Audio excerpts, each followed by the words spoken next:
you're going to control. You're going to control. I'm going to really try hard to. Sometimes I get going and I'm clicking things and then I miss it, so I'll try really hard to get silence for you.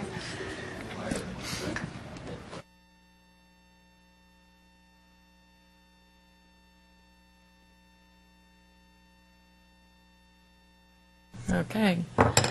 Good evening and welcome to the January 23, 2018 City Council Special Meeting. I am Mayor Debbie Bertlin. Will the city clerk, Ellie, please call roll. Mayor Debbie Bertlin. Here. Deputy Mayor Salim Neese. Here. Councilmember Tom Acker. Present.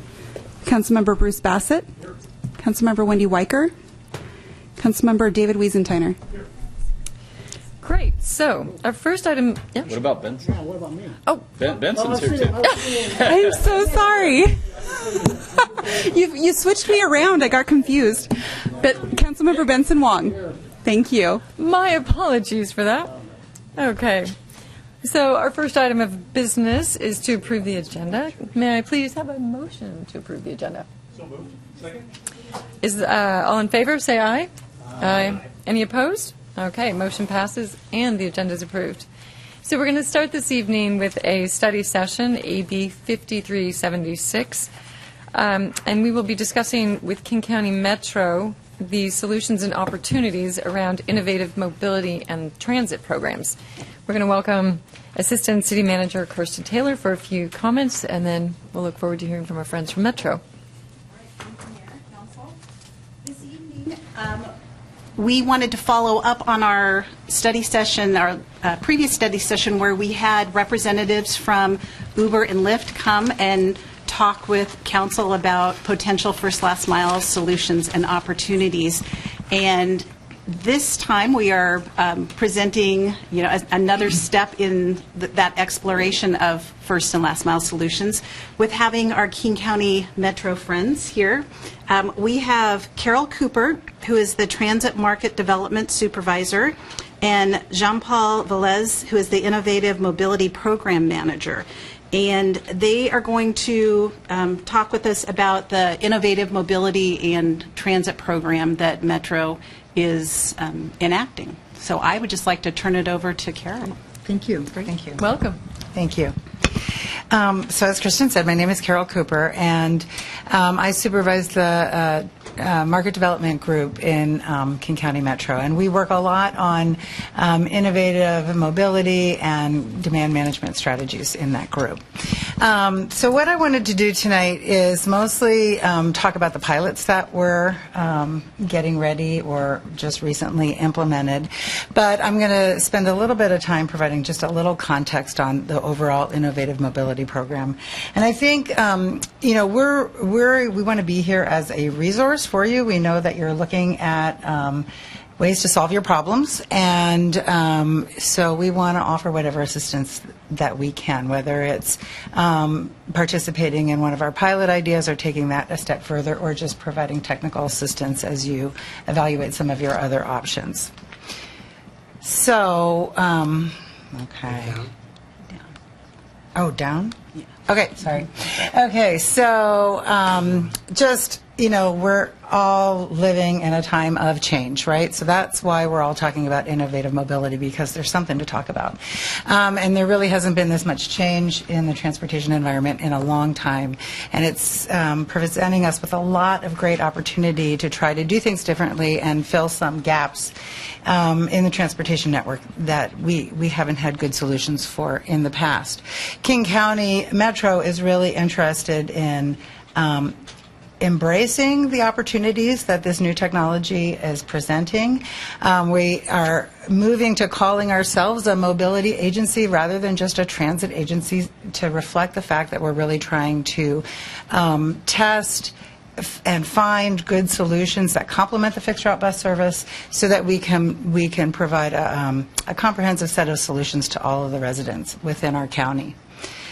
Metro is really no stranger to this. We've had our forays into innovation and innovative mobility in the past. And some of the most notable, I guess our most successful, was our partnership to start FlexCar, which later became Zipcar, which now you know is a nationwide car share service. We were also instrumental in getting Pronto Bike Share up and running. That one wasn't so successful, but now there's other models of bike share coming up, present in our communities. So I think that just demonstrates that, in addition to things like our van pool program and our some of our softer products like our passport program, and it just demonstrate the fact that we are always looking to innovate and provide different solutions to solve problems. Metro Connects, which is our long-range plan, specifically talks about playing in this innovative space and finding new solutions to complement the fixed route bus service, and that's a lot of what is guiding our work as we're moving through what we call the Innovative Mobility Action Agenda. And I'm just going to run through this really quickly. And can you borrow the clicker? Yeah. Are you going to? I'm going to talk about it, and then you can click. So we have 6 strategies in our innovative mobility agenda. I'm going to run through these, and then I'm going to turn it over to Jean-Paul, and he's going to walk through some of the pilots that are under each of these agenda items. So the first strategy is about leveraging the growth of shared mobility options, and that's where things like this first last mile pilot that we're going to talk about tonight really comes into play. We're also looking at the private transit market and how we can provide a space for that private transit market to test their services as a complement to Metro services. So we'll talk a little bit about that. The second one is really building the framework for the mobility as a service. And I don't know if you're all familiar with that term in general. Have you heard that? So that term is being bandied about to mean that people can really find the trip that works for them, and it's not necessarily the same thing every trip. So they, it really leads to this kind of, it's like a gig economy for transportation, right? So you're using technology to find the right service at that moment, and eventually, hopefully, to pay for it too. So some of the things we're looking at in that regard is this Carpool Incentive Fund, which is going to launch very shortly, that Jean-Paul will describe. And then also partnering with the Ubers and Lyfts, the transportation network companies, to expand our emergency ride home offering, which we've always partnered with taxis exclusively in the past, so really trying to broaden that service offering. The third is really looking at electric, connected, and automated vehicles, and obviously we're just scratching the surface of that at this moment. Metro is really moving towards electric buses and the battery bus that we've been testing and moving into.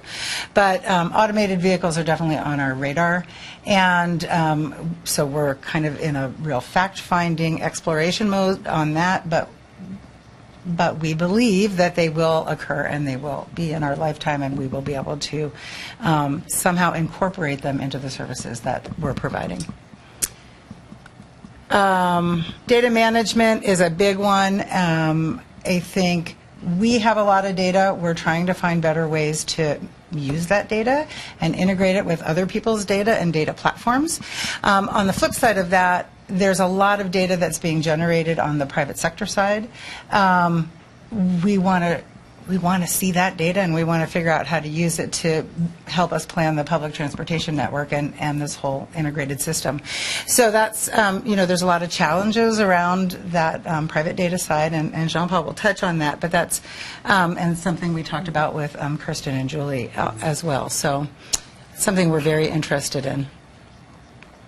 And then finally, looking at the way we use some of our fixed assets, and really focusing on the access to transit world. Part of that is the park and rides. So how do we use our park and ride system that we have today? there's always the issue of expanding capacity, but what we're focused on is we have all these assets, how can we use them better? So things that we're looking at there is, turning those spaces over more frequently. We're going to talk a little bit about this car share pilot that we just launched in Northgate. Also, how we're looking at transforming our park and rides from just park and rides to really integrated mobility hubs and the work that's starting on that front. We're also doing a lot of work on parking management, but we're not really going to focus on that here tonight. And then finally, just kind of how we're working internally to really set ourselves up for success, to be able to test new ideas, assess their utility, fail fast or succeed, and then integrate things into our ongoing system. So that's really moving us into this mobility management agency. So I think this will be my last slide. So as we're moving to these pilots, we've done one broad kind of study to look at potential for innovative mobility and how we integrate it. We're moving into piloting numerous different kind of new mobility models, and our intent is that this is a constant learning process for us. Things are changing really quickly out there on the private side, and so we want to be able to test things, learn from them, and modify, but then continue to adapt and test. So we are trying to focus on complementing the core of our transit network, so we maintain a high-functioning, high-quality public transportation spine. We do have to take some risk along the way to do that, and so that's a constant conversation at Metro. We really approach this with an equity lens, and that, again, is one of our core values for Metro, which is making sure that everybody has access to these services and can afford them. I talked about the data sharing, but that is something that we are pushing hard on the private providers and partners to provide us with as much data as we can so we can understand how these services are really working. And then, testing out our ability to really manage the private transit, the third-party providers. So those are kind of high-level principles. So with that brief overview, I'll pause there to see if you have any questions on that part before I turn it over to Jean-Paul. So, Councilor, are there any questions at this point, or we can continue on and save them all for the end? Great. Okay. All right. Okay. Thank you, Carol. Yeah, I think these principles really kind of set the path and provide us some guidance on how we want to approach the different kind of elements that we want to test out. And so before we jumping into the pilots, we always have to remind ourselves of these elements. And I think that's why they're very important in providing a light and a path kind of forward as we move into each of these ideas that we're going to discuss. So the first is this concept of first last mile services. So this is before we even jump into this image, Carl was referencing Metro Connects, and again, one of the kind of core principles that Metro Connects tries to highlight is the idea of bringing people to transit. We have really good transit in some of our core corridors, but how do we get people easily, efficiently to those corridors, to those services? And so one of our bottlenecks, for one, are park and rides, where they often get filled pretty early in the morning, and then that limits the ability of more people to access the service that actually continues to run after they get filled. And so one of the ideas that we figured we could explore is, what if we bring this kind of new mobility providers and kind of leverage that additional service to get people in and out of the park and ride without necessarily having to park a car there all day. If we come up with an efficient solution for that, then maybe that's an alternative that people would be interested in without having to continue to expand in kind of growing the parking supply. And so, again, for a first kind of pilot, we kind of selected these three locations: Northgate, Eastgate, and South Renton. And we put out an RFP. We put out an RFP that kind of described what we thought would be an ideal service to access the park and ride. So we'd say in a service area of about 2 to 3 miles, anyone can just on demand through their phone request a service to get picked up in your house and then be dropped off at a park and ride. We actually requested, similar to I guess some of the conversations that you guys have been having with the TNCs, that the service is not a personal service, but it's rather shared. So we're not having too many vehicles on the road, but these are kind of more efficiently used ways to get you to the park and ride. Again, dynamically routed, meaning it doesn't necessarily need to follow a shuttle type route, but rather you can get picked up, and the efficiency of like the different kind of origins and destinations are generated on a dynamic kind of real-time way. And then people, on average, should not wait more than 10 minutes to get picked up.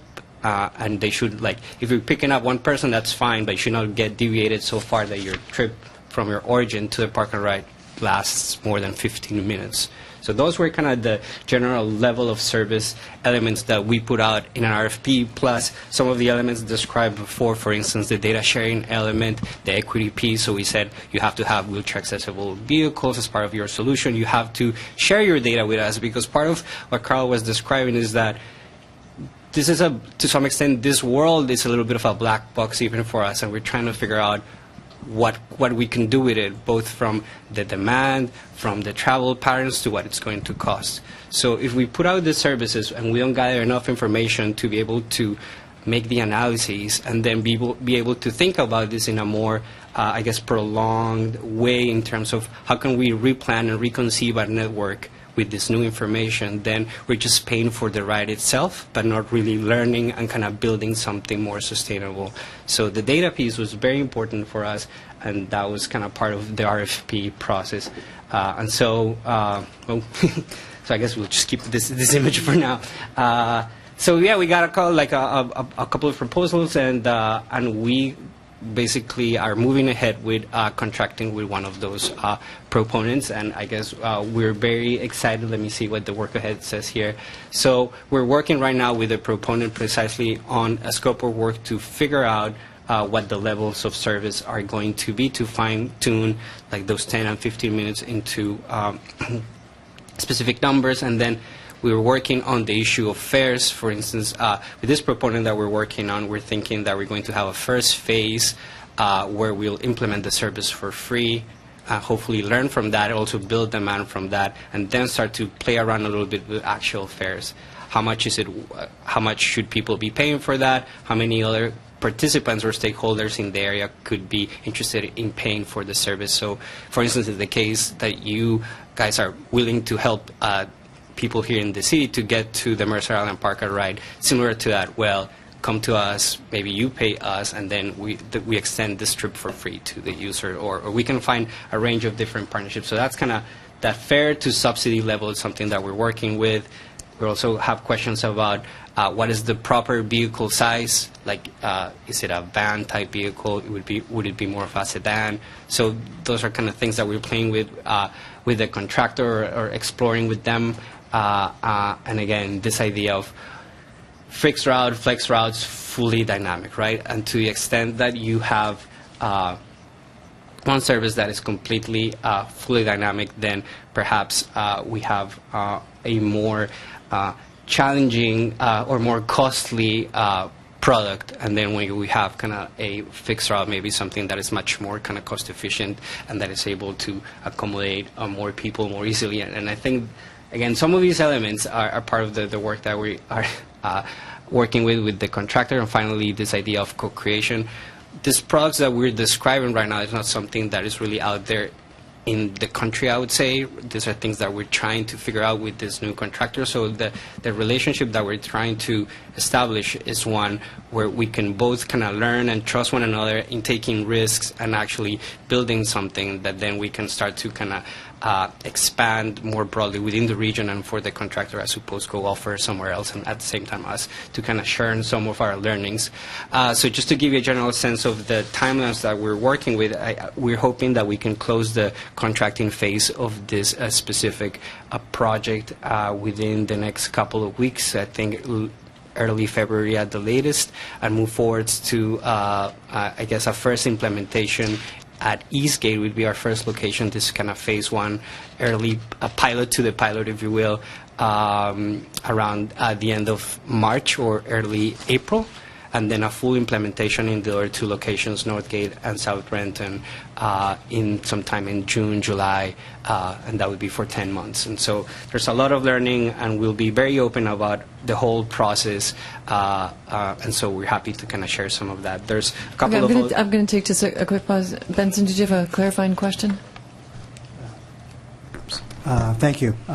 It's actually quite fascinating. And you were answering a lot of my questions at the very last second here regarding the different potential areas that you were focused on. And obviously, you're going to Eastgate first, or the East Side first, and then North Seattle, and then South, the Renton area. I guess the question I have is, as far as how Metro identified these three spots, these three areas. I'm just kind of interested, and maybe this is not the right time in your presentation, but what was the criteria used by Metro? And obviously, a lot of the things that you described as far as the services that you're trying, and the kind of the needs that you're trying to meet, they fit right squarely on Mercer Island. So I guess really the pointed question is, how does Mercer Island get on your radar screen to be potentially a pilot program? So I think those are some great questions. I'm going to suggest, given that they're pretty substantive, that if you'd like, we'll go through, finish the presentation, and come back. If that's okay? Yeah, so I was just going to reference that besides this one specific pilot, we have another couple of kind of projects exploring the same idea in different ways. I think we don't want to necessarily marry ourselves to one particular solution, and so we're very active in kind of exploring many solutions at the same time about this very specific first last mile service. So again, moving ahead to what would be our second kind of project in this case is this idea of the private transit authorization process. So what has happened is that in the last couple of years, something really new has happened, which is that there are many kind of private providers have decided that the public transportation business is one that they can make a profit, and they're really kind of pushing to try to create, services. So this is an example in San Francisco where you can see a private provider operating along the same routes and corridors as general kind of muni buses do, and it is just the typical vehicle that they use, and people getting on and off of the shuttle in particular. So I think this is an interesting concept to us because Metro Connects has this really kind of bold, poses itself, there's this really bold challenge where you compare what we consider to be our service area today, and it's this really more of a skeleton, if you will, where we have our kind of core, like local routes, kind of rapid routes, frequent routes, and so forth, and it's kind of small spots. And I think you've heard, I would hope, of our community connections work, where we kind of work with communities to develop more kind of tailor-made solutions for areas where our fixed route services do not operate very efficiently. And so, but moving forward to 2040, our goal is to have basically the whole of the county, or at least the urbanized areas of the county and beyond, covered by some form of metro service. But then the question is, do we have the resources to really kind of go all over the county and provide services? And I think part of the belief is that we don't need to, potentially, right? If there's right here, this is being the case. If there's private operators interested in doing public transportation as well, then it's more about this idea that Carl was hinting at before. How can we manage this private interest and kind of leverage it for them, these private operators, to kind of come and complement what we're already doing well? So that is the principle of what we're doing.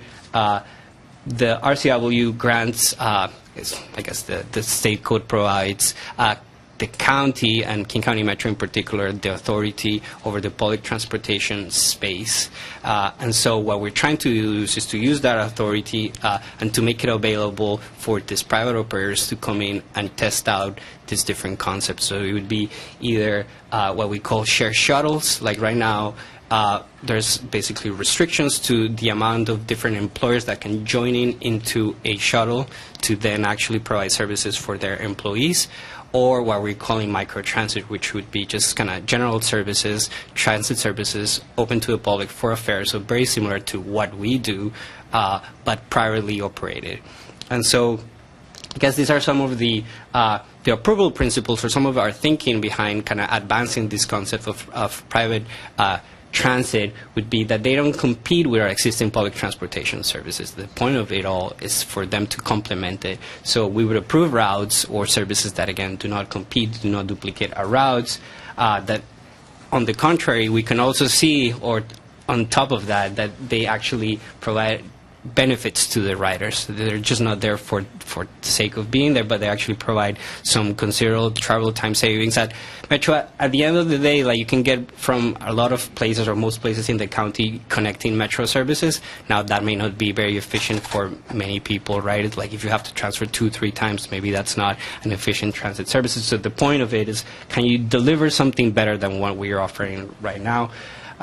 And then, maybe we can explore different ways. Maybe we're providing good services at certain times of the day, whereas at other times of the day we're not there. Or we're not there with good headways frequencies for our customers. So could private operators, for instance, come in and provide solutions for shift workers late at night and so forth? Kind of just add to kind of the public transportation supply and provide additional solutions on that front. So again, here we're kind of, the work ahead is we're working really kind of hard and diligently, I would say, to kind of complete a first test of this intake process. And I think similar to what I was describing for the first last mile service, we're going to start with a very controlled small pilot with share shuttle. So basically allowing like the sharing of a couple of employers to bring shuttles together, and then grow that into this other microtransit concept. I think most likely we're going to be making some announcements in the next month or so. I hope that we're going to make available, or like this process of intaking proposals from providers to us, so we can review the route and work with them to figure out a route proposal that will work, and at the same time be aware of who are the different companies, employers that they would be serving and so forth. So that would be opening in February, to say having some type of service launch in, I guess, March or April. And then once we kind of start to kind of wrap up that process of the share shuttles, of working with employers, then we move into actually creating, or like a similar intake of proposals for what we're calling microtransit. So again, private routes, privately operated routes that look kind of much more similar to a regular transit service. So that's microtransit. Then we have this idea of the carpool incentive fund that Carol was discussing. So I'm going to just. Go ahead. Would you rather that we take questions sort of at the end of each section, or do you want to wait until the very, very end? Because I know sometimes, if we change services, people might lose their questions. I'm open. I think we're totally. We hope, yeah, whatever works for you. Council members, should we just maintain momentum then? Or? Okay, we'll carry on. So in the case of the carpool incentive fund, I think that the name kind of hints at what we're trying to do. But it's similar. Like in the last couple of years, there's been this growth of this carpool apps and carpool providers, if you will, right, where they really kind of have put in a lot of thought into kind of finding algorithms to match people and kind of figure out the smartest route to get two people to, again, carpool and get to their destination together. However, part of the challenge with carpools is that on the one hand, if you're the one driving, like typically for a carpool, you're not supposed to be making any income off of it, so you're just getting paid kind of basically for the cost of driving and maybe to cost of driving out of your way to pick up someone else. So you're getting 54 cents per mile. That sometimes may not be kind of the most attractive kind of total income that you can make out of going out of your way and dealing and hanging out with a stranger for a while. And at the same time, for a rider, a passenger, like you're paying $7 or $8 to then kind of be in a carpool, and like you might as well take an Uber if it's just kind of general same price or something to that end. So the kind of the price levels are not kind of well matched, whereas like what the driver would like to see come in is not enough of, or not similar to what the riders are willing to pay. So that's why we want to come in and kind of facilitate that transaction, right? So if we put in $2-3 on the Metro side, then maybe that makes it either cheaper for the passenger to pay or for the driver to actually see the full kind of compensation that they want to see. And so that's what we're trying to do. However, we don't want to dictate necessarily how that kind of different kind of pricing and route matching and even the carpool experience needs to be. And we're trying to let the market kind of tell us and dictate what would be the best solution or what different people may want or not. So we put out a separate RFP in the fall asking carpool providers to kind of submit. And these 3 different kind of carpool companies have submitted and we found qualified in our program. So the idea would be that all of them will kind of launch their different programs here in the region. Some of them already operate here, actually, but they would have access to additional resources from the county to facilitate more and more and more carpools. So again, the principles that we're setting for a qualified trip are very basic. It's basically any trip within King County that is kind of facilitated by these carpools gets access to resources from Metro. And so again, we're curious to see the ways in which this kind of builds up or allows us to be more efficient in the use of our infrastructure, right? I guess we have a very clear kind of choke point with the bridge. And so if we're increasing the occupancy of those vehicles, then we're increasing the productivity of that facility. And that's part of us trying to kind of help out, have the region continue to move efficiently without necessarily having to build out more and more and more. So that's the general principle of that. We're also in the kind of contract negotiation stage with the 3 providers right now. And I think if everything goes according to plan, we should be launching this kind of service, this program formally in February or kind of early March at the latest, I would hope. I just want to add one thing on that. One thing that we've learned from some of these providers is that there is an opportunity. So King County Metro is creating an incentive fund that they can tap into, and those incentives go directly to the riders or drivers. But some of them have also quite a bit of experience partnering with major employers to also provide incentives. So there's an opportunity here to leverage the incentive fund that King County has with other dollars, either from employers or other organizations, to sweeten the pot even further to try to encourage this behavior. Yeah, I think, thank you, Carol, for saying that, because I think that's, I guess I've been trying to hint at that through all of our projects, and I think that's the core principle.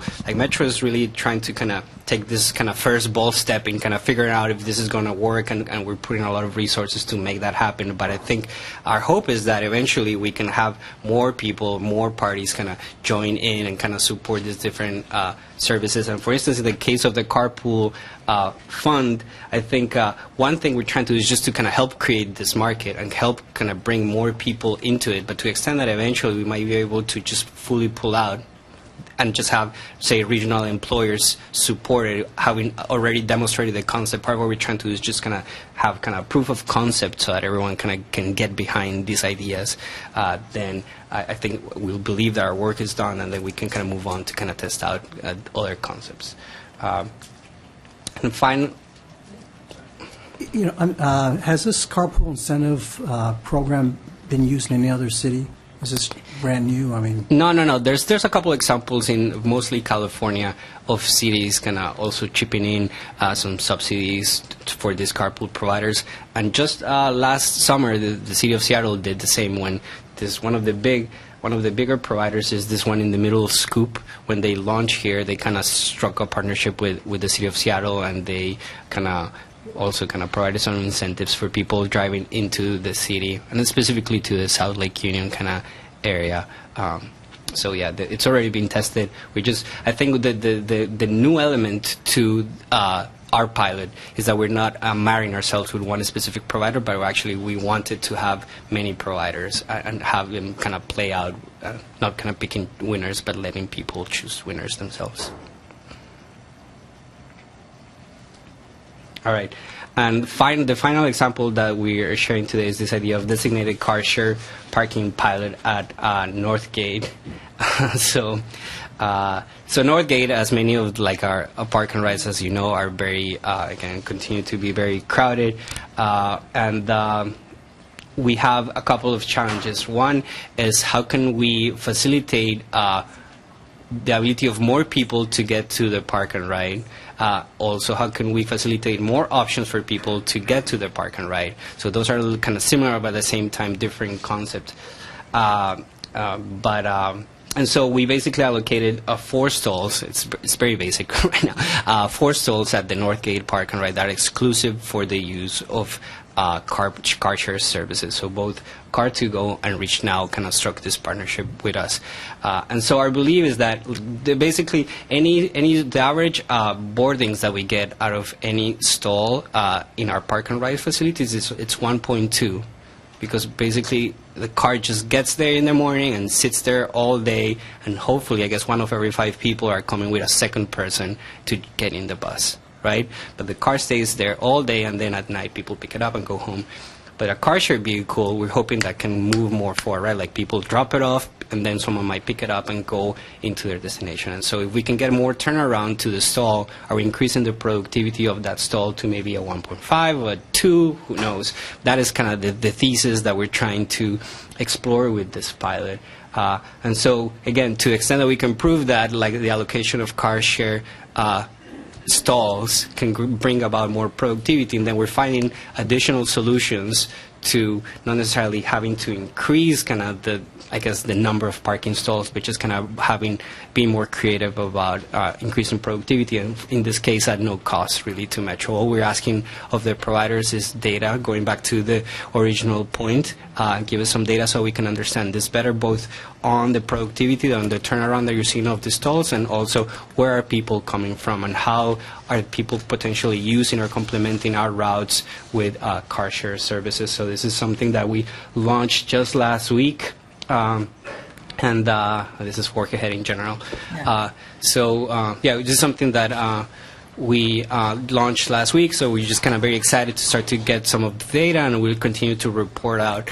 Like, I don't know if you guys have talked to some of the car share providers about having Mercer Island become one of the locations as well, but I think this would be a great fit also for your park and ride when the time comes. So I think, like the work ahead, we're talking about just general deliver the pilots. Like we've been working on this program and building this pilot sonars that probably we'll talk about in another day for a while. So it's been a lot of planning, a lot of kind of just figuring out that there's already also many obstacles. Often when you're trying to do new things, like you have to kind of figure out like the whole path, and so now we're coming to a point of implementation, and that's why many of these projects all of a sudden seem to be coming about month after month after month, what I was saying for Q1, Q2. But then also start to draw lessons from actually implementing the services and seeing it run and draw lessons and figure out what's the next pilot, how can we make a 2.0 version of all of these ideas that we have been discussing.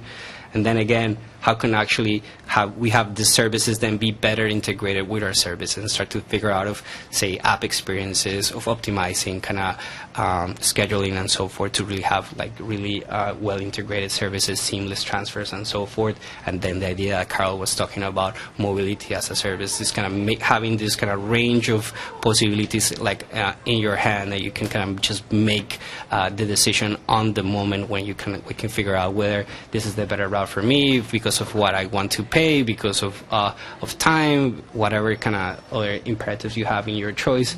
And again, the bigger question, this idea of us Metro moving to become a mobility manager. That's kind of what it really means when we walk away from just becoming a transit provider to really become a planner and an overseer of all of these kind of interesting things kind of coming together, and kind of how can we make it all work as one. And so that's the last bullet.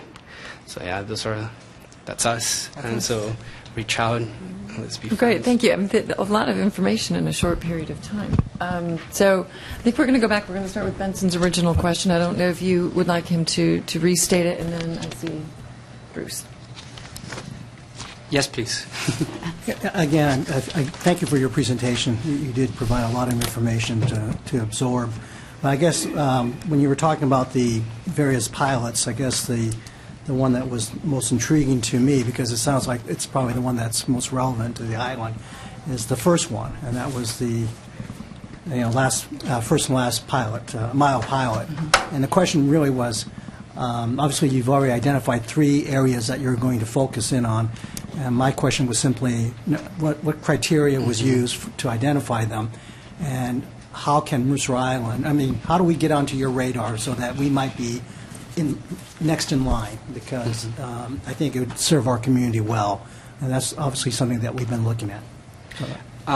So the decision comes basically from all the planning work that has been done over the years. So basically, kind of culminating in Metro Connects, where we kind of reference kind of different areas and kind of what are the kind of different kind of choke points and kind of needs for all of those areas. So like out of those, like in different kind of outreach sessions and so forth, like these 3 facilities really came up the ranks for us to be able to identify them. I think the idea of getting on our radar, go ahead. I want to add something to that. Actually, so those 3 park and rides are 3 of our most crowded park and rides with high levels of service. They also are Metro-owned park and rides. So we can implement and test things more easily at those park and rides than Mercer Island, which is actually owned by Sound Transit, right? So that's one of the challenges. But we also are working very closely with Sound Transit on a lot of these pilots. And so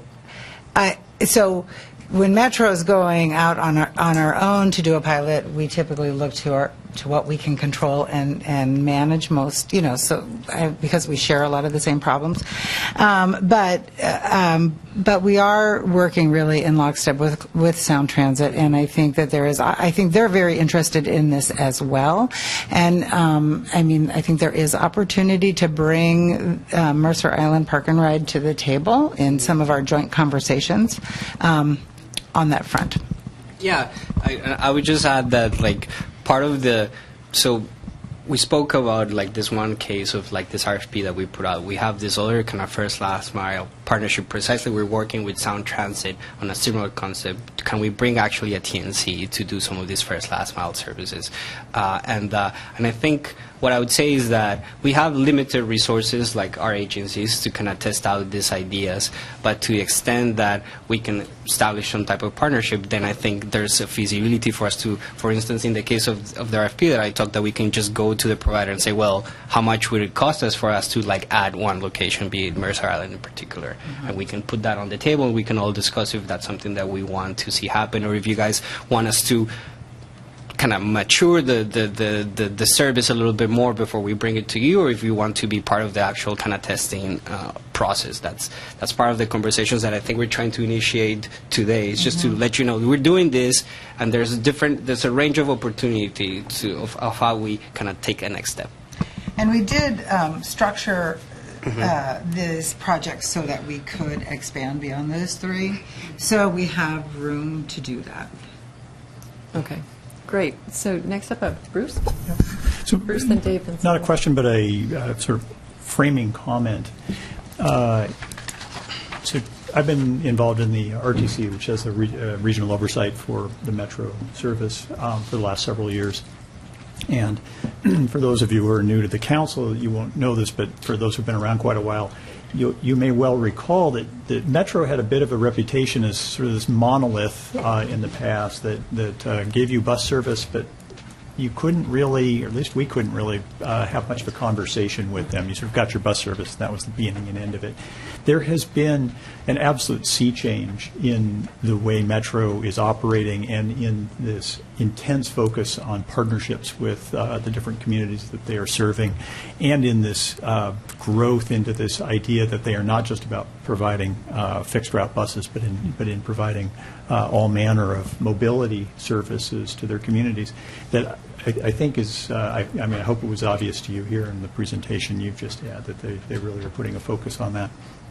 And so when I'd encouraged staff to please bring Metro in and have them talk to us about this, the thought was that the work they are doing, I think, is tremendously synergistic with our interest, and they have very much expressed the interest in partnering with us. And we can, of course, sweeten that deal quite a bit through the fact that we have the Sound Transit Supplement dollars to put towards in whatever fashion we think makes sense, being participants financially in any kind of pilots that we decide to go forward with. So I think there's a lot of potential here, and this is why I wanted to have us have this conversation, not to jump to an Uber or a Lyft pilot project ourselves, but instead recognize that there's a lot of background work that these folks are already doing, and that we could benefit a great deal from partnering with them on, rather than trying to start our own effort separately. We don't have the staff to do it. They've got the staff that are already dedicated and working on exactly this problem. So no question, just that comment. Great. Well, I think a good reminder for all of us is at the end of this, we need to be able to provide Julie and the staff some direction in terms of what of this sort of menu of options we've been provided, what would they like us to, or what would we like them to go and investigate further. So with that, Dave? Sure. Two questions for me. One, are you equally interested in investment opportunities in infrastructure that might take advantage of, that would support a private service? So what I'm thinking of is we have regional employers that have a particular challenge. A tremendous number of employees live on Mercer Island, but they can't be served by the Amazon or Microsoft or Expedia groups that want to haul them around because of the lack of parking. And so I don't know if there's any thought process of how to, since the best way to solve a problem is one that none of us have to do anything in order to take advantage of, right? And so that resource uniquely exists in the Puget Sound area, but yet we are unable to take advantage of that because of some of those challenges. So that's one question. I can wait for my second if you want to answer that. I can start an answer, and you can add. So in terms of infrastructure and parking specifically, I mean, so that is, we do have on our docket one of our parking management, so we have several parking management strategies. Some of them are around, managing the existing park and ride facilities, and again, we're coordinating closely with Sound Transit on this, to increase capacity, so the HOV permitting, so that people that are carpooling get a guaranteed space and can come later. And then, looking forward to future other SOV permits and things like that. However, we also have identified in our Metro Connects leased parking as kind of the second step. Building permanent parking is very, very, very expensive, and currently we don't have any resources to do that. And as we look forward, we think being flexible in the kind of parking that we provide makes a lot of sense, because automated vehicles are on the horizon, and we need to be thinking about how fixed assets can be adapted as the technologies and things change over time.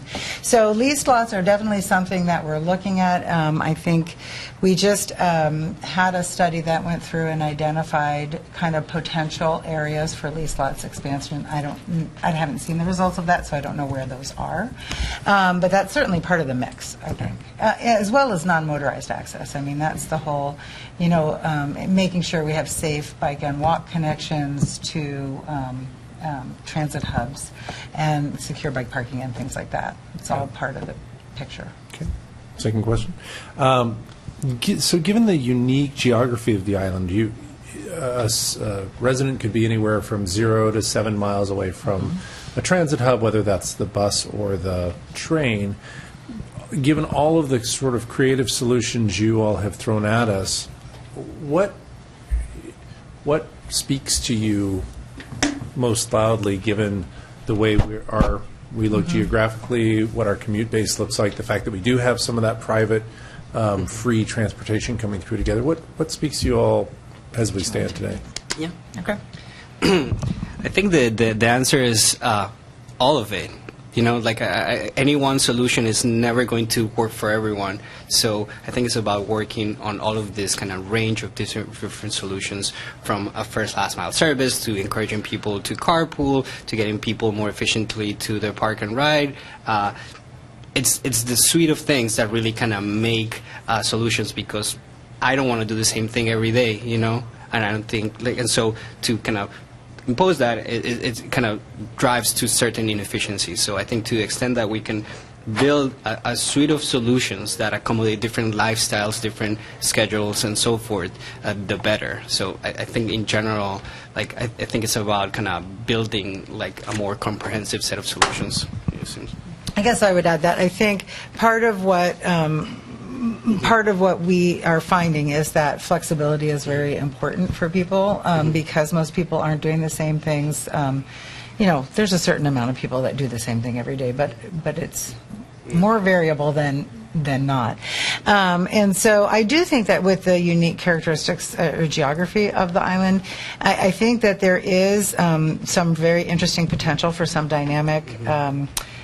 dynamically routed on-demand experiment because the road, it's not easy to walk to a spine. It's easy from some locations, but there's a core spine, there's some periphery spinelets, but I think that and Jean-Paul's right, it could be a combination of some kind of an on-demand service coupled with more of these app-based solutions that help people match with each other. I do think information is a key part of it, and it's honestly one of the pieces that is a challenge no matter where we are. But as you begin to test and adapt or introduce new services, people that have never engaged in trying public transit, it's hard to get their attention, and help them understand what you're putting out there and get them to try it. So in addition to various service solutions, I do think and that's where our partnerships with our jurisdictions can be so important, is really helping to flood the market with the message and the opportunities so that we get people's attention and get them to try it. Is also part of, I think, of every pilot that we're doing.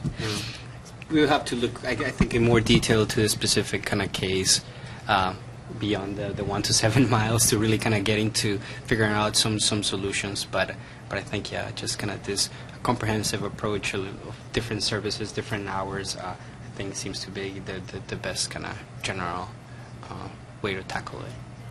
Okay, Councilor, we are running up against 7 o'clock. Because we do have a lot of guests here, I'm going to suggest that we start the regular council meeting at 7:05 and we go for another 5 on this. Equally, I would say there's probably good room for conversation about whether or not we'd like to continue this at another time. So with that, Salim and then Dave, Salim and then Tom, and we'll see where we are. I'll just get straight to a question. You talk about fixed assets, you talk about park and ride. Those assets, you're kind of constructing this model of how do you take that and then put services around it because you've already got that asset. If you didn't have that asset, or if you had money, would you invest in more of those types of assets? What is your 10-year forecast for building structured parking? 10 years. 10 years. What year is this? 27. Metro Connects calls for Metro to build some additional parking. It doesn't call for it in 10 years.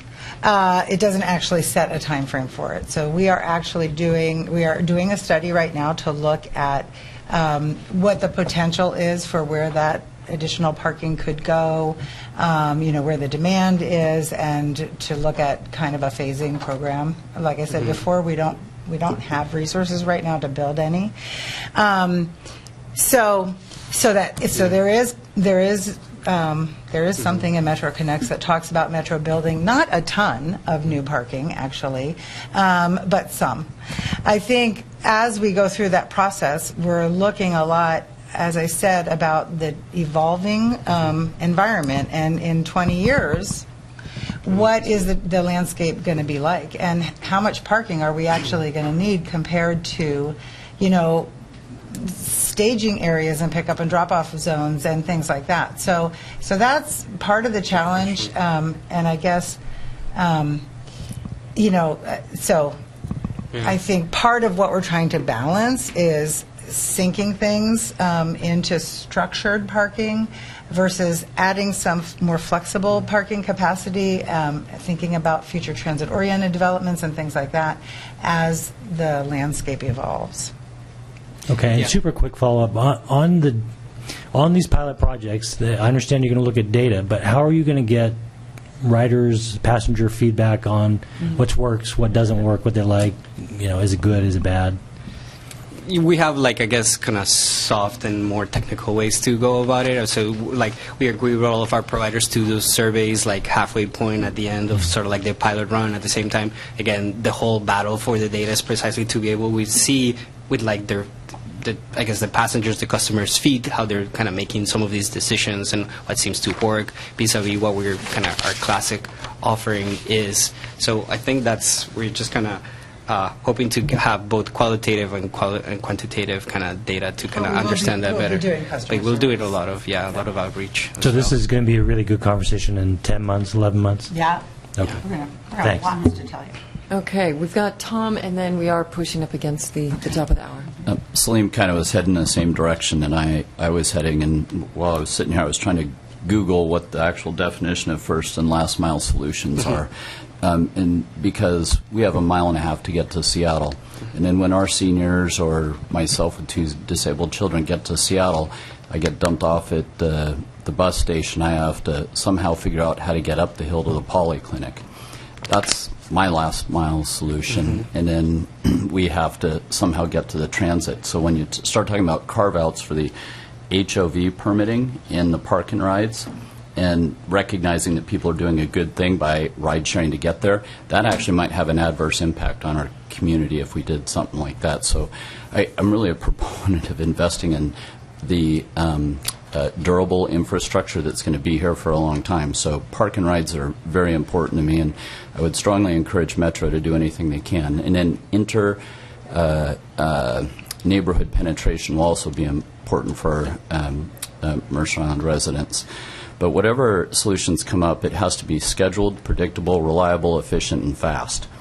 And a lot of the services that we talk about, I'd want to see a lot more data behind them, how they work, but because the first time you order one of these services and they don't show up, the person's going to lose their faith because they can't afford to be late to meetings. So I thank you for coming out here, and I really like the presentations, but I think I'm looking forward to a stronger conversation around the infrastructure and what the first mile and the last mile look like, because we can't just drop people off in Seattle and assume they're going to get to their location. I will tell you that it took me 30 minutes just to get down Rainier Avenue, competing with a trolley car that doesn't move very fast, to get from the Rainier Avenue exit to the polyclinic up there. So anything you can do to help with that kind of stuff is what we'd be looking at. Okay, Bruce, is it quick?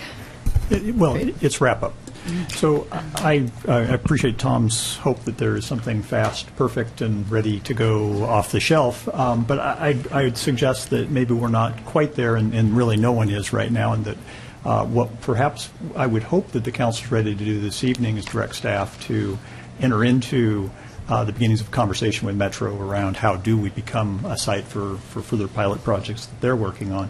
And figure out how to move us forward in a way that's collaborative with Metro, recognizing, of course, at the end of the day, we would like to get to the point Tom's talking about, but that point's probably not today, and that it's worthwhile to enter into this by steps.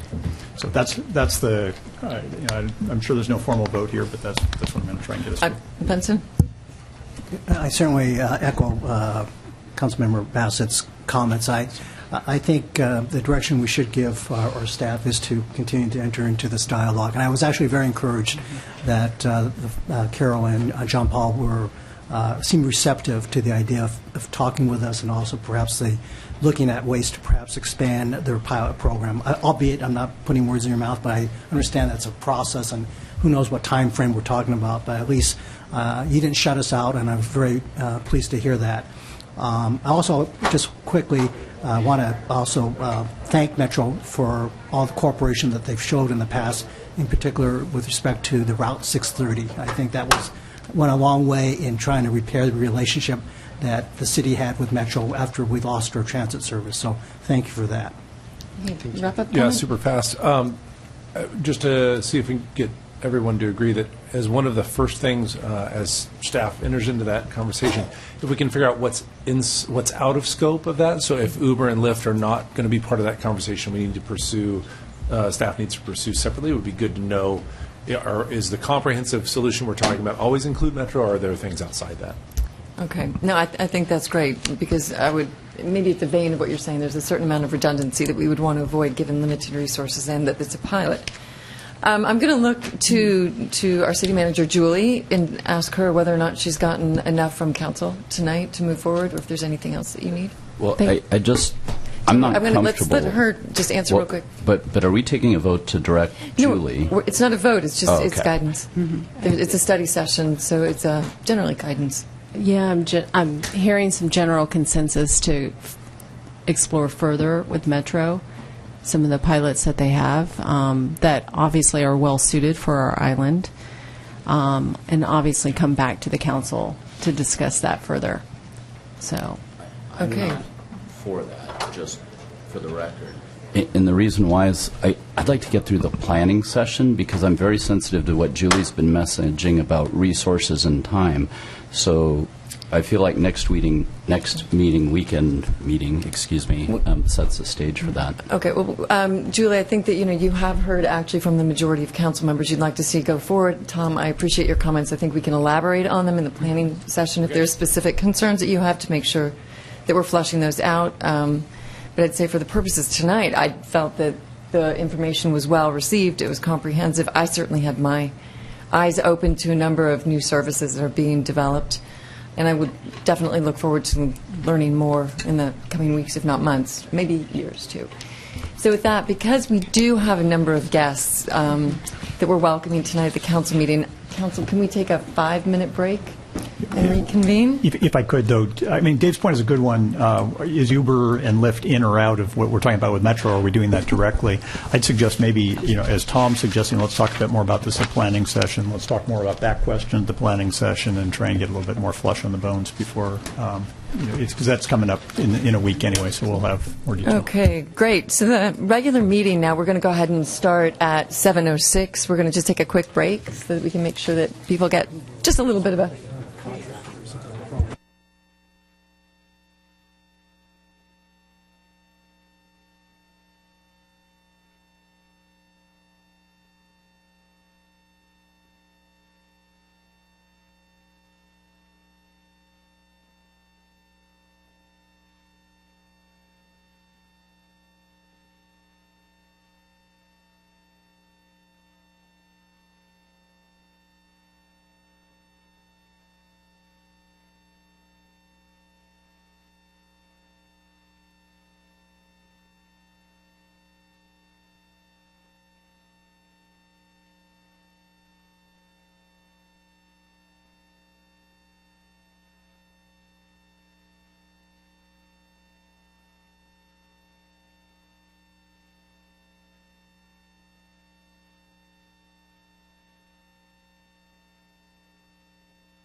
Super. So, hello and welcome back to the January 23, 2018 City Council special meeting. The Council's just completed a study session and will now move on to special business. Our first item of special business will be the Soul Smart Award presentation. And for that, I'd like to welcome Sustainability and Communications Manager Ross Freeman. Thank you, Mayor Bertlin. So I'd like to introduce Jennifer Grove, who's the Executive Director of Spark Northwest. For some of you, that may be a new name. Before this, they were known as Northwest Seed, and that's how we began our relationship with the group about 4 years ago now, when we launched our Solarize campaign on the island. So please come up, Jennifer. Hi, everyone. I'm Jennifer Grove, and as Ross said, I'm the Executive Director of Spark Northwest. We're a local nonprofit agency that speeds the adoption to clean energy, one community at a time. And we've been working with this community of Mercer Island for 4 years? 4+ years, to spread as much solar across the island as possible. And I know it's hard to be here in the darkest period of the year and the rainiest, wettest time to be talking about solar energy. But hey, it's a good time to do a little housekeeping, and that's exactly what Mercer Island has been doing over the past few months. Many of you may have not known that your planning department and your sustainability manager has been hard at work streamlining permitting processes, planning, and codes, taking best practices nationally and applying them here locally to make sure Mercer Island makes it easy for businesses, government, and cities or citizens to go solar. So I'm here tonight to commend Mercer Island for being one of 2 cities in Washington State for earning the top level distinction of gold. Yay. The only other city is Issaquah, and they beat you just by a week. So too bad you went on vacation. Yeah, no more vacation for us. But there are only 174 communities nationally that have earned this distinction, and it really is a testament to your city and your hard work of showing your values for clean energy in this city and making sure that your city is wide open for solar business. So thank you for all your hard work. Especially I want to say thanks to Evan Maxim in the planning department. He deserves a big round of applause because at the end of the day, it was Evan that did all the work. So thank you, Mercer Island. Thank you. And I'd like to invite Debbie. Yeah, I will. I'm going to say just a couple words here when I'm next to the mic so that folks can hear. But obviously we're thrilled to accept this award on behalf of the city, as well as, of course, the community and all the work they've put in seeing the recognition for the city's solar achievements. Working with Spark Northwest during the city's 2014, it feels like a long time ago, Solarize campaign was very effective and led to actually 47 new installations across the island, adding 320 kilowatts of capacity in just 9 months. I think that's pretty great. Since then, we've continued to be a regional leader in solar generation per capita. So I think we'll go ahead and take just a quick break for some photos, and then we'll keep going on. Yeah, why doesn't the whole council come? Because I think you guys have all been part of it. Yeah. I should have brought cookies. Team photo. Okay. There we go. Get everybody in here. Can we send our deputy? No. She's a great picture. Making like a.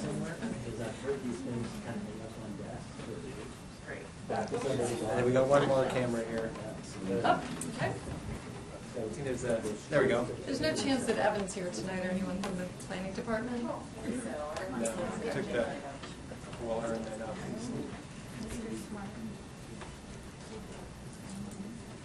Do you want one of... Yeah, just you two. Just us. One more. Yeah.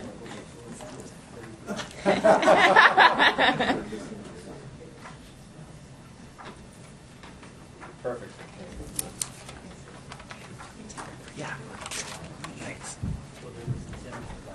So we do have another solar-related award tonight for Councilmember Bruce Bassett. This is a total surprise to Bruce, but this is something that's long overdue. Bruce, if you wanted to join us down here at the podium, we have something for you. I knew nothing of this. There's still a few surprises left to be landed. So several years ago, the Association of Washington Cities focused on climate change for an edition of its City Vision magazine. Okay, now I'm seeing the recognition come forward. The segment entitled Change Agents on Front Lines of Climate Mitigation and Adaptation featured Bruce prominently for his work on renewable energy, energy efficiency, and sustainability in general.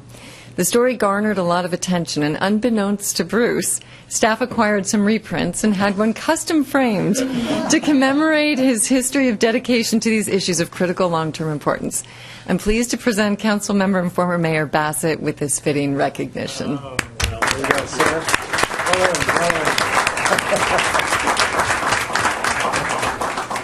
This is very nice. I had no inkling of this. I hate to Thank admit you. that it's been in my office gathering dust for over 2 years. But that's how busy we've been.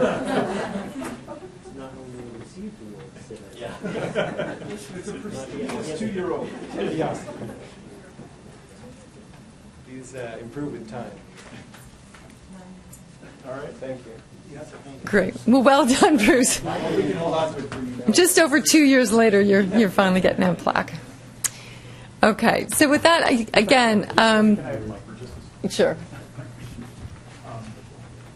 Back to the Soul Smart Award. I just want to make sure that there's a shout out to Ross, who really was the driving force behind the whole Solarize campaign.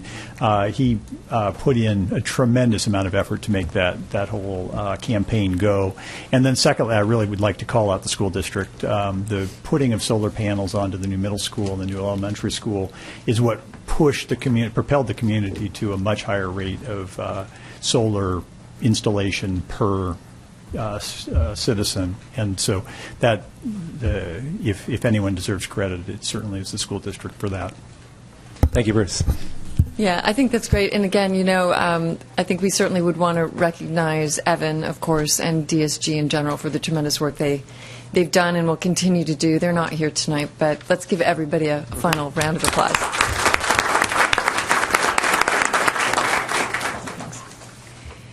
Okay, so with that, we have more special business tonight. It's a fun evening at the council. So next, what we'd like to do is to recognize a young lady from the community who's the first recipient of the Girl Scouts Gold Award on Mercer Island within the last 10 years. The Girl Scouts Gold Award is reserved for girls in grades 9 through 12 who've researched, planned, and taken action on a community-focused project. Many universities and colleges offer scholarship opportunities specifically dedicated to Gold Award recipients because they recognize the level of dedication and leadership potential it takes to accomplish a project of this magnitude and to be successful. Additionally, the Gold Award recipients who choose to enlist in the U.S. Armed Forces may receive advanced rank and recognition of this achievement. I'm pleased to introduce Mercer Island School District Executive Director Jennifer Wright to say a few words about Carrie Anderson and her project, Pretty Pressure, How Media and Other Factors Affect Expectations. So welcome. Welcome. I'm here in a different role. I usually am here with the school board, but tonight I'm here as a lifelong Girl Scout and as the advisor to Carrie and her project. The project requires 80 hours of work, and a key factor in it is the sustainability of the project, which Carrie will speak to in a moment. It's a self-motivated project, and I will tell you that when Carrie and I first met, she had an idea before she even started. I mean, she knew what she wanted to do, and she went out and took a look and said there's a need for this, and then just carried forward. I want to say that she worked on the project a year and a half. Yeah, and she just recently completed it and was officially awarded the Gold Award. So I'll let Carrie speak for just a moment to tell you more about her specific project. So as Jennifer mentioned, I worked on this project for a year and a half. I first came up with the idea around my junior year, or my sophomore year, of high school, and started working on it throughout my junior year. I took a little bit of a break as things got a little busy, and then I was able to complete it by November of my senior year. So my project is, as she said is called Pretty Pressure: How Media and Other Factors Affect Expectations. So for the most part, what I focused on was I created a workshop that talked about how media and social media affect perceptions of beauty and normalcy, especially in middle school age boys and girls. And so I then presented this workshop to a couple of Girl Scout troops. I presented it to an 8th grade health class, and then in order to have it be sustainable throughout as to follow the Girl Scout Gold Award guidelines, I ended up compiling it together into a curriculum to give to the 8th grade health teacher, Adrienne Bausma, who some of you may know. And so as of now, it's being incorporated into the curriculum at the middle school in order to just kind of put a little bit more light on this issue and just talk about it, even though it's not something that people always bring up all the time. So. I'm almost speechless. That's absolutely stupendous. Are you going to go teach any of these classes in the middle school? Not that I'm aware of. I think that, I did teach one of the classes last year, and I've worked with Ms. Bausma a little bit on making sure it fits within Washington State education standards, especially for different aspects of health curriculum. So, no, I'm not planning on teaching, but it is kind of cool to know that something that I did will be part of what they learn in years to come. That's super. So, big round of applause.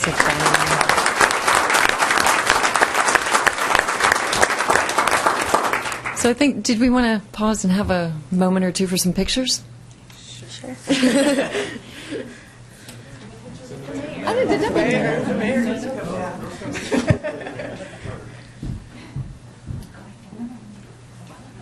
kind of think you guys should almost step in front of the dais. That way you kind of get the whole council behind you. I like it. No photobombing. Yeah. Oh, yeah.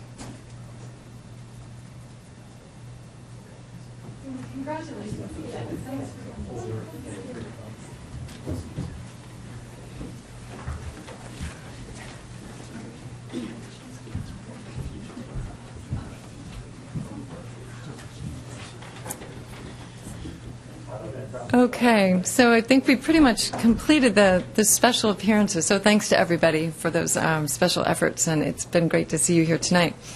Next up, we have the City Manager's Report, and I'd like to welcome City Manager Julie Underwood. Give us a second. We'll pull it right up. Speaking of recognition, really proud that Fire Station 92 received the 2018 American Institute of Architects Award for Architecture, and this is one of 9 winners, and so this is really an amazing achievement. Congratulations to our architects, Miller-Hull Partnership, of course to our public works staff and our facilities maintenance staff. It's really amazing to receive this national award, so congratulations to all of them. Also want to point out a few featured electronic resources that are available at our library if you weren't aware. RB Digital Magazines. There are hundreds of digital magazines, and I think one of the neatest things about this is you can view them on your PC or mobile device, and there is no return date. You can have access to these great magazines. You can also access consumer reports. And I think the one I'm most interested in is Lynda. I used to have a subscription to Lynda. There are these great videos. There are over 6,000 videos that teach you all kinds of things from graphic design or writing, all kinds of great things. And of course, this is available at our library. So check it out if you haven't. Visit kcls.org and learn how to access these great electronic resources. Also want to make you aware of a regional affordable housing task force. They're hosting an evening meeting on January 30th to hear from the public about their challenges finding and keeping an affordable home. So please join them from 6 to 8:30 at the New Holly Gathering Hall in Seattle. And so this is really an event where they're hoping residents will come out and really express maybe some of the hardships they've had to experience in order to secure and keep the housing. The TIP, we are just embarked on seeking feedback, started yesterday, and it'll run through February 12th. And this is our transportation improvement program. We're looking for project ideas for roadway, pedestrian, and bicycle projects. The council will hold a public hearing on April 30th. They're scheduled to adopt the TIP on May 1st. If you like to learn more about this, visit our website. And of course, there is the ability to provide an online comment as well. Next Monday, we are hosting our community meeting to educate and inform our community about the city's financial challenges. Again, that's next Monday, January 29th, here at City Hall at 6:30. We are planning to videotape that meeting for folks who aren't able to attend, and so you'll be able to access that meeting using our YouTube channel. If you'd like more information, visit our website as well. Another reminder that our next Community Advisory Group meeting will be Monday, February 5th at the Community Center, and it's from 6 to 9 p.m. We're going to review balancing the budget options, and of course, everyone is welcome to attend that event. Reminder, we have our Youth and Family Services Foundation annual breakfast on Wednesday, February 7th at 7 a.m. at the Community Center. Please join us. I understand last year we had over 600 attendees, and I'm confident we'll probably have another outstanding attendance turnout. So you can make a difference, of course, by attending the event. You can make a direct donation. You can buy raffle tickets for great prizes, or you can shop and dine at 15 local businesses on February 7th or 8th. And another way is to buy one-of-a-kind glass hearts. So all kinds of ways for you to give back to your community. And then another great way to give back to your community is to volunteer at a restoration event. So each year, Mercer Island citizens donate hundreds of hours of their time to maintain the community's parks and open spaces. They pick up litter, plant trees, remove ivy, take care of graffiti, and repair trails. So there are dozens and dozens of opportunities this year to help preserve our forested character. And so our Parks Department has published a 2018 list of restoration events, so you can find that on our website. If you'd like more information or like to maybe work with your employer to do a custom service opportunity, we can arrange that as well. You can contact our Parks Department's Natural Resources Specialist, Kim Frappier, at 206-275-7882. And then finally, just a reminder, it's time to vote. February 13th, and there is a local measure on the ballot. If you haven't heard, it's our school district's 4-year replacement levy. So just want to make you aware of that. And that's all I have. Great. Thanks, Julie. It's much appreciated. Next on the item, our next item on the agenda is actually appearances. The Mercer Island City Council welcomes the public to council meetings and dedicates this time to hear from the public on agenda items and other issues of concern. It's super important to us and for all community members to feel welcome and safe during these council meetings. Audience members will be expected to treat all attendees with respect and civility. I do ask that you focus on policy and issues rather than individuals. So with that, tonight we're going to have a slight tweak in appearances as there are members of the public who have come tonight to speak, who have a much earlier bedtime than maybe the rest of us. I'd like to welcome Mercer Island Green Schools Coordinator Nancy Weil and her students from Lakeridge Elementary to speak first. As soon as they're finished addressing the council, other members of the public are welcome to come forward and queue up if you wish to speak. So with that, we're going to turn it over to Lakeridge Elementary.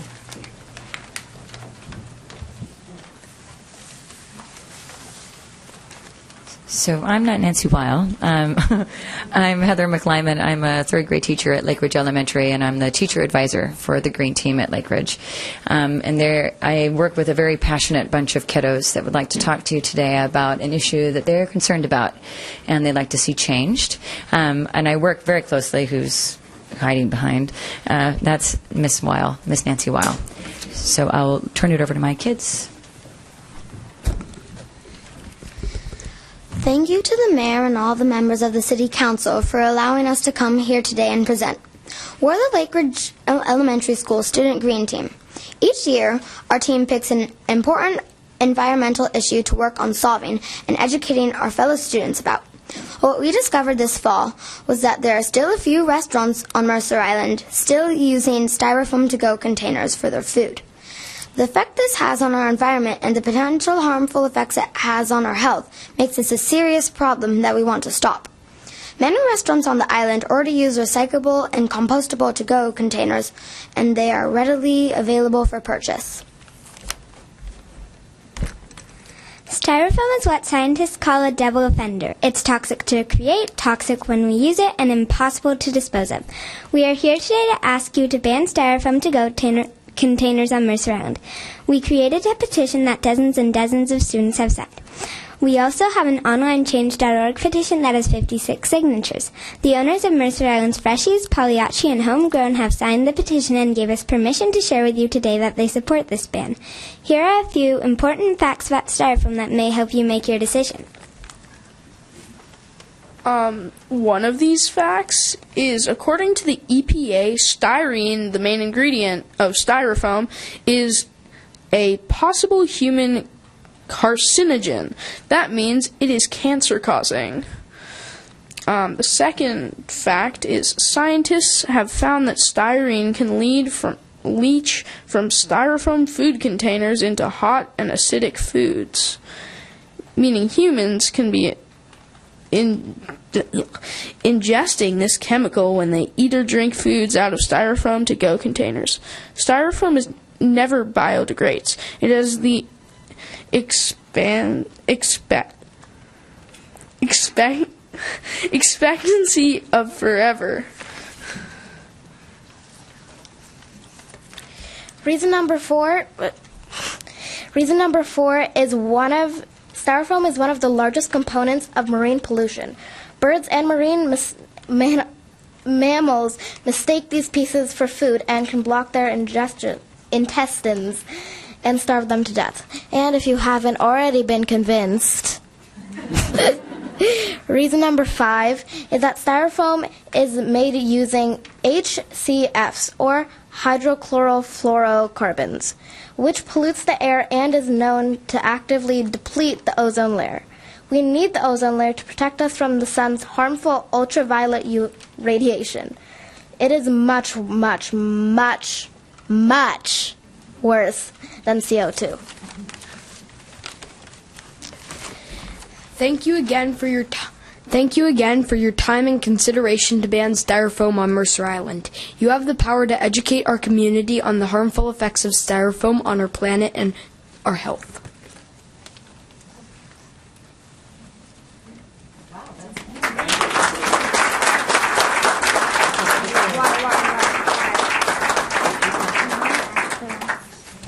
I think there's some pictures that need to be taken.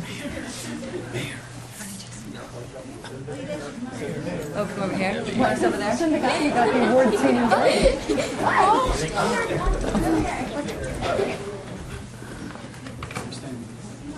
Maybe I should.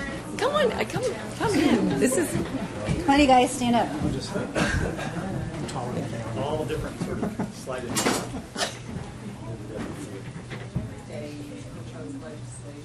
That's right.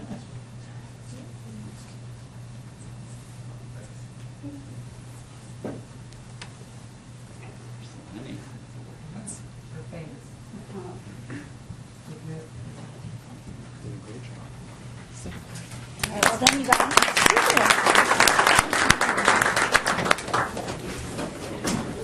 So that was fantastic, and Council, I think we might have to take that up at our planning session. One more thing.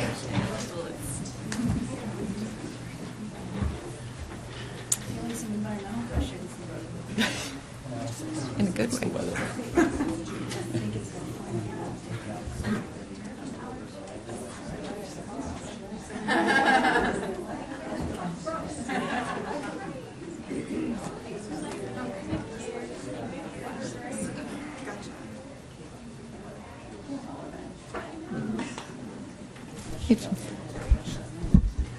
Okay, so now I think we'll go ahead and just return to normal and appreciated community input. Can you top that, Meg? Yep. You win some, you lose some. What can I say? Meg Lippert, 4052 94th Avenue Southeast. It's been over 3 months since the city and MICA announced a MICA pause to find an appropriate location for MICA. In that time, citizens have received absolutely no information on what has gone on, if anything. Then it was announced that a study session, including MICA representatives, will be held before the City Council meeting on February 6th. As co-chair of the Concerned Citizens for Mercer Island Parks, I believe that if Mercerdale Park is still being discussed as a location for MICA, members of CCMIP should be included at the study session discussion to represent Mercerdale Park. In the last year, the northwest portion of Mercerdale Park has experienced a sort of renaissance. The native garden has been revitalized with the identification of over 30 different species of native plants living there, the removal of non-native blackberries, the spreading of 13 truckloads of wood chips as mulch, and now planning for planting hundreds of native plants, including trees, shrubs, ferns, and others, to be delivered next month, which are being provided by the city. Since July 2017, over 20 citizens have donated over 250 hours of volunteer labor to rejuvenate the native garden, and we welcome all volunteers going forward to not only help us with the planting, but especially young, strong volunteers to help us in the plan to gravel the paths. Our community is waking up to the beauty and value of the native garden that was designed and built decades ago, and now volunteers are eagerly helping to revitalize it. In addition, a group of citizens is actively seeking to repurpose our historic recycling center as a tribute to the Mercer Island High School student members of the Committee to Save the Earth, who conceived, designed, funded, built, and maintained the award-winning Mercer Island recycling program there for 35 years. And let's remember, too, that adjacent Bicentennial Park, designed, funded, and largely constructed with volunteer citizen labor to celebrate our country's bicentennial, is now valued as a gathering place not only for Mercerdale Park users throughout the year, but also for patrons of the weekly summer Mercer Island farmers markets. An applicant doesn't have the right to an exclusive sit-down with the City Council during a study session. In that sit-down, if that sit-down is in any way going to discuss Mercerdale Park and or Bicentennial Park, CCMIP should be included in the sit-down. And by the way, on a different topic, I'm astonished that the issue of allowing alcohol use in our parks is on the agenda for the council planning session this weekend. I wonder if this has anything at all to do with the fact that MICA, when it was proposed for Mercerdale and Bicentennial Parks, planned to include a cafe and bar. As a community that cares, it seems counterintuitive for our city council to consider allowing alcohol in our parks under any circumstances at all. Why would the community want to encourage drinking in public parkland, a practice that could lead to increased noise, damage to park property, crowd issues, underage drinking, public safety, drunk driving, pedestrian safety, and accidents, etc.? As a community, our responsibility is to show our youth that we can have fun without alcohol. Otherwise, how can we expect our young people to avoid underage alcohol use? There are plenty of other places to drink alcohol on our island for those who want to do so. Our public parkland should not be one of them. Thank you. Thank you, Meg. Is there anyone else here for public appearances? Good evening, Ira. Ira Appleman, 90390 Shorewood Drive. I object to the City Council's majority's rush to judgment using the Community Advisory Group, CAG, to burden islanders with 2 additional property tax levies. The financial challenge's panic is premature and repeats the mistakes of the past. In the late 1970s and early 80s, it looked like a court decision would limit local school levies in a way that greatly reduced expenditures per student on the island. Other districts were experiencing the same shortfall. Eventually, the legislature changed the law, but in the meantime, the Mercer Island School Board panicked. The district had lots of land, proceeds from the land sale had to go into the capital fund, but the interest on the capital fund, which was 8% at the time, could be used for operations. The district rushed to quickly sell the property, including that now known as the Lakes, which sold for a mere $30,000 a lot to a single bidder. By that time, the legislature had changed the law, and the interest from the capital fund wasn't needed anymore for operations, but invaluable land had been sold and the damage had been done. Similarly, Representative Climmer reported to this council that cities and counties are complaining about the 1% plus new construction cap on local property tax. It's likely that the cap will be adjusted in this or the next legislative session. We already have funds to balance 2018 and should easily be able to cover the shortage in 2019 until it's clear whether the legislature will act. More to the point, this city council doesn't spend funds as if there's a fiscal crisis. On the agenda tonight is a 4% raise for the city manager, who's already making $195,000 in salary. The Washington state governor makes $175,000, $20,000 less. The city claims salaries are pegged to the midpoint of 10 comparable cities, but the comparable cities are all bigger than Mercer Island, with an average population of 55,000. Twice Mercer Island's population. At the annual retreat this week, the city is hiring 2 consultants, a facilitator and a team builder, even though council guidance in the past has been to stop spending money for these types of consultants. If the City Council insists that a fiscal crisis is here or just around the corner, council spending decisions should at least appear to support that claim.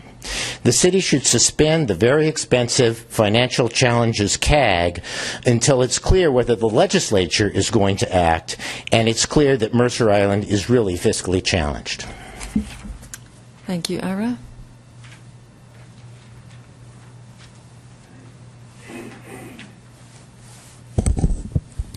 Good evening. My name is Robin Russell, and I live at 7549 Southeast 29th Street. Last week, Peter Struck and I spoke at the regular meeting of the Open Space Conservancy Trust and asked the board, on behalf of the concerned citizens for Mercer Island Parks, or CCMIP, for the trust to amend its 2018 work plan to include the idea of placing additional parks and open spaces under the jurisdiction of the trust. We were pleased when, during the meeting, the trust board voted to add this to their 2018 agenda. At the meeting, Council Member Wiesentiner, as the council's liaison and board trustee, agreed to brief the council later this evening on the issue. Not to steal his thunder, I wanted to take this opportunity to provide some background for this request by CCMIP. CCMIP, along with many island voters, has become increasingly concerned that our scarce parkland and open spaces are becoming fodder for various non-park-like projects and developments. We estimate about 25% of the city's current 472 acres of parkland and open space could have been developed or put under the control of private interests by now if the citizens of Mercer Island had not been successful in defeating such actions. As you know, the Open Space Conservancy Trust was set up about 25 years ago to provide a higher threshold to preserve Pioneer Park from future development. We believe now is a time to begin a concentrated effort to protect all of our parks and open spaces by placing them in the trust.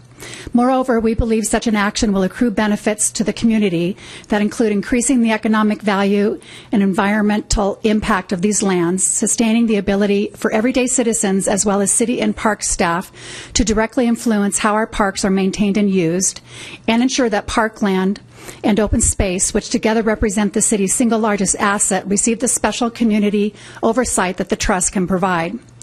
By placing the proposal on their agenda, the Trust Board has taken the first step. And with guidance from the City Council and City staff, it can establish a process of public engagement, legal and regulatory review if needed, and develop a well-defined plan to move forward. Ultimately, it will be a council decision to transfer such properties to the trust. And your active and transparent involvement in this process will not only be required, but very welcomed. CCMIP stands ready to assist in this discussion and move the proposal forward as expeditiously as possible. On a separate but similar topic of protecting Mercer Island parks and open spaces, I would like the council to note my extreme concern with the proposal to allow alcohol in public parks. Even on a limited and controlled basis, alcohol has no place in our parks. There are plenty of bars and restaurants on the island whose business it is to provide alcohol to its patrons. Our treasured parks should never be treated like your neighborhood bar. Thank you.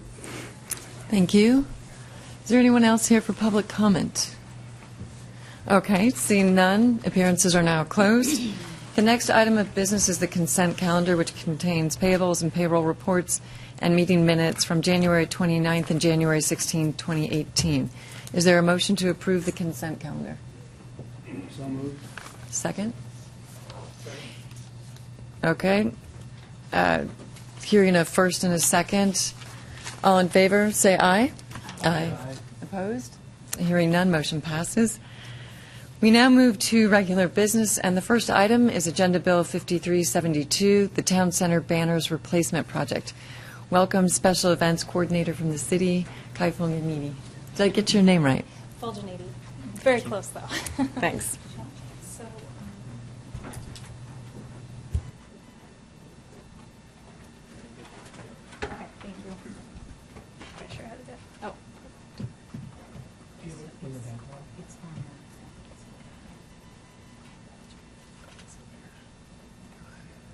Thank you.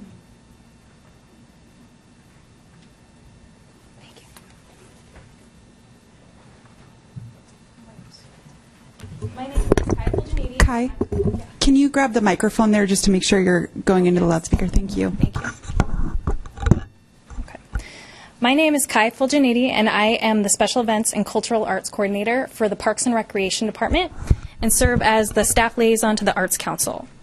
We are here tonight to present a proposal on behalf of the Mercer Island Arts Council for a public art project to refresh Town Center with new artistic banners. The Arts Council has been enthusiastically working on this project, and we've been looking forward to sharing this project with you for your decision. To review, the 1% for Art in Public Places Fund specifies that 1% of city capital improvement project costs, excluding utility projects, are set aside and dedicated to the commission, purchase, and installation of public artworks. Did you want to introduce yourself? I'm Reen Stratton. I'm the Vice Chair of the Arts Council and a Mercer Island resident. All right. The existing banners were proposed to City Council in 2010, approved, and installed. The theme of the current banners is Arts Council programs and summer celebration. The Arts Council is proposing that new banners with new designs be installed to replace the existing ones, which have been in place for 7 years. All right. So as you can see here are photos of the current banners, which represent mostly music in the park, Shakespeare in the park, sculptures and public art, the galleries and art walk, and summer celebration. Okay. We're proposing a new theme based on 5 Mercer Island assets. Architecture, which would cover the Luther Burbank Power Plant to the schoolhouse at the south end. I-90, which connects the island to the rest of the country, the water that surrounds the island, the network of preserved open space, parks and beaches, and the vast collection of sculpture on display throughout the island. We're proposing a size change, and this sketch shows the existing, which is dashed in. The existing banners are currently 18 by 30 inches. The new banners would be 22 by 42, as shown on the sketch. The Arts Council feels the larger size will give the banners a stronger presence. We are also reducing the number of banners from 80 to 70 due to the larger size. For the fabrication of 75 banners, 70 brackets, install costs, an artist monetary award, and an unveiling ceremony, the project is estimated at $26,500. The designs for each banner would come from a national call for artists as an open competition with an award component, and the goal is to have the banners installed by summer 2018. The Arts Council presents this proposal as an opportunity to revitalize the town center streetscape with artwork that represents the natural, cultural, and recreational resources of Mercer Island. And then we appreciate the opportunity to present the banner project proposal tonight and welcome any questions that you may have. So you said the existing banners have been there for 7 years. How long did they expect that they would last versus 3 years? And these similar, I mean, are we planning on 7 years with these? It depends on when the next project comes or who recommends the banners be refreshed, but since they lasted this long, that's the plan for now. Very good, thanks. Yeah. Benson? I wasn't quite sure what the connection is between enlarging the size of the banner and reducing the number of the banners themselves from 70 to 80. So can you explain why the reduction in the number? Well, our feeling is with the stronger street presence, we probably won't need quite as many. The other part of it is we originally had, I believe, 90 banners made, and only 80 were installed. And so we're also going to only have 5 extra banners for replacement, so that helps us reduce the total number as well. So have you identified the 5 poles that are not going to have the new banners, or? So with the larger size banners, we have a document that has all the available poles to us. We have to find some new ones for the larger banners that we've already been using because of no parking signs. So we need an 8-foot clearance, but we can't put the larger banners on those no parking signs. So we're going back to kind of the drawing board, but kind of picking the ones that we've seen are available to us. Okay. Yeah. I have one more question. Okay. Bruce. Bruce? This is where I get to be the old guy. I actually served on the committee when we picked the banners the previous go-round, and I remember it being a nice process with some wonderful artwork that came out of it, but I remember being a little disappointed that they felt small after seeing them only separate from their actual installation, and then when we saw them installed, it felt smaller than I would have anticipated. So I applaud the thought, let's go a little bit bigger this time. I think it's more in keeping with the sort of scale of everything out on the street. So thank you for that, and I'm fully supportive of this. Wendy?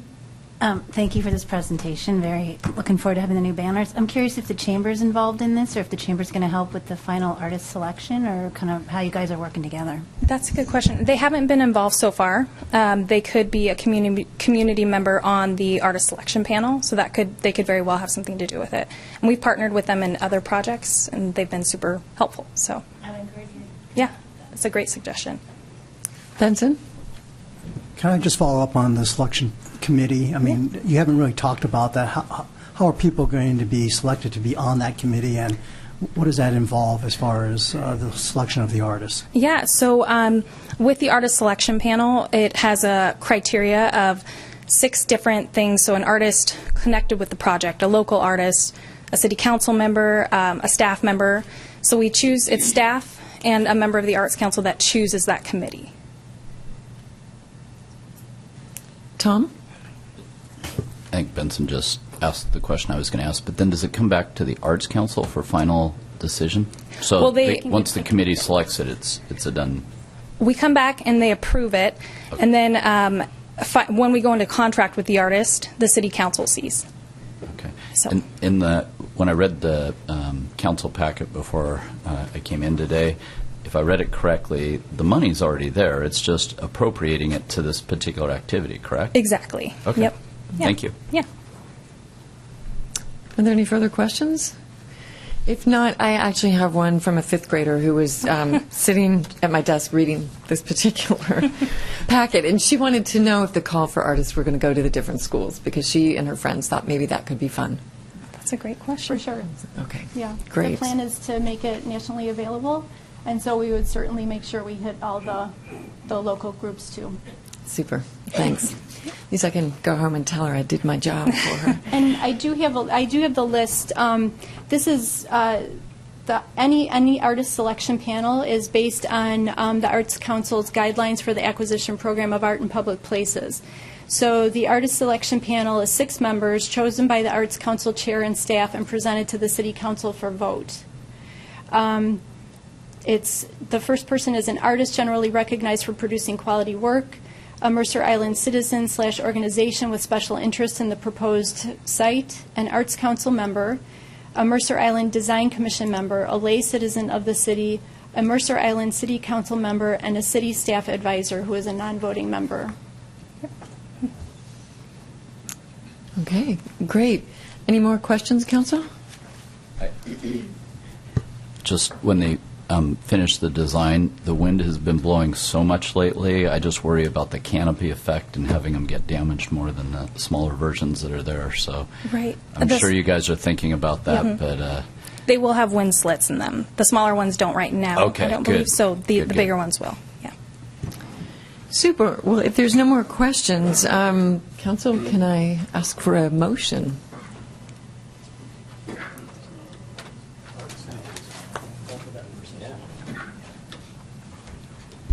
I move to authorize staff and the Arts Council to proceed with the Town Center banner replacement project and appropriate $26,500 from the 1% for the Art in Public Places Fund for the design, production, and installation of banners and banner hardware. Hearing a first and second. Council, is there discussion? Okay, well, good. Then we'll go straight to a vote. All in favor of said motion, please say aye. Aye. Opposed? Hearing none, motion passes. Thank you very much. Thanks, guys.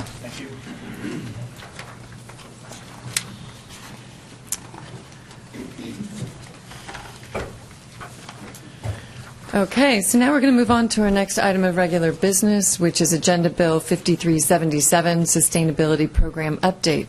And for that, we're going to welcome Sustainability and Communications Manager Ross Freeman. Ross is having a busy night tonight. Let's see. I'm looking for that folder. Here we go. This is where I put it.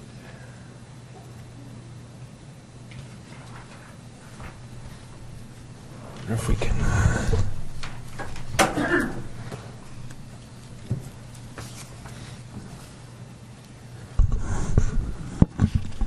Great, thank you, Mayor Bertlin. So this update is, as you saw in the agenda bill, long overdue. The intention many years ago when the city embarked on its sustainability program, which really you can trace back to about a decade prior, was to have an update every year or maybe even every 6 months. I think that this is well before my time. That may have happened once or twice, maybe 3 times, and then I think just the challenges of balancing that with a lot of other work. And at the time, there was no dedicated staff person shepherding this along, meant that the updates were inconsistent. I started 5 years ago, and I have spoken to a number of you at the planning sessions each year, but we haven't had many updates at the council meetings. So this is our effort to correct that and try to institute a more regular cycle of checking in on this important work.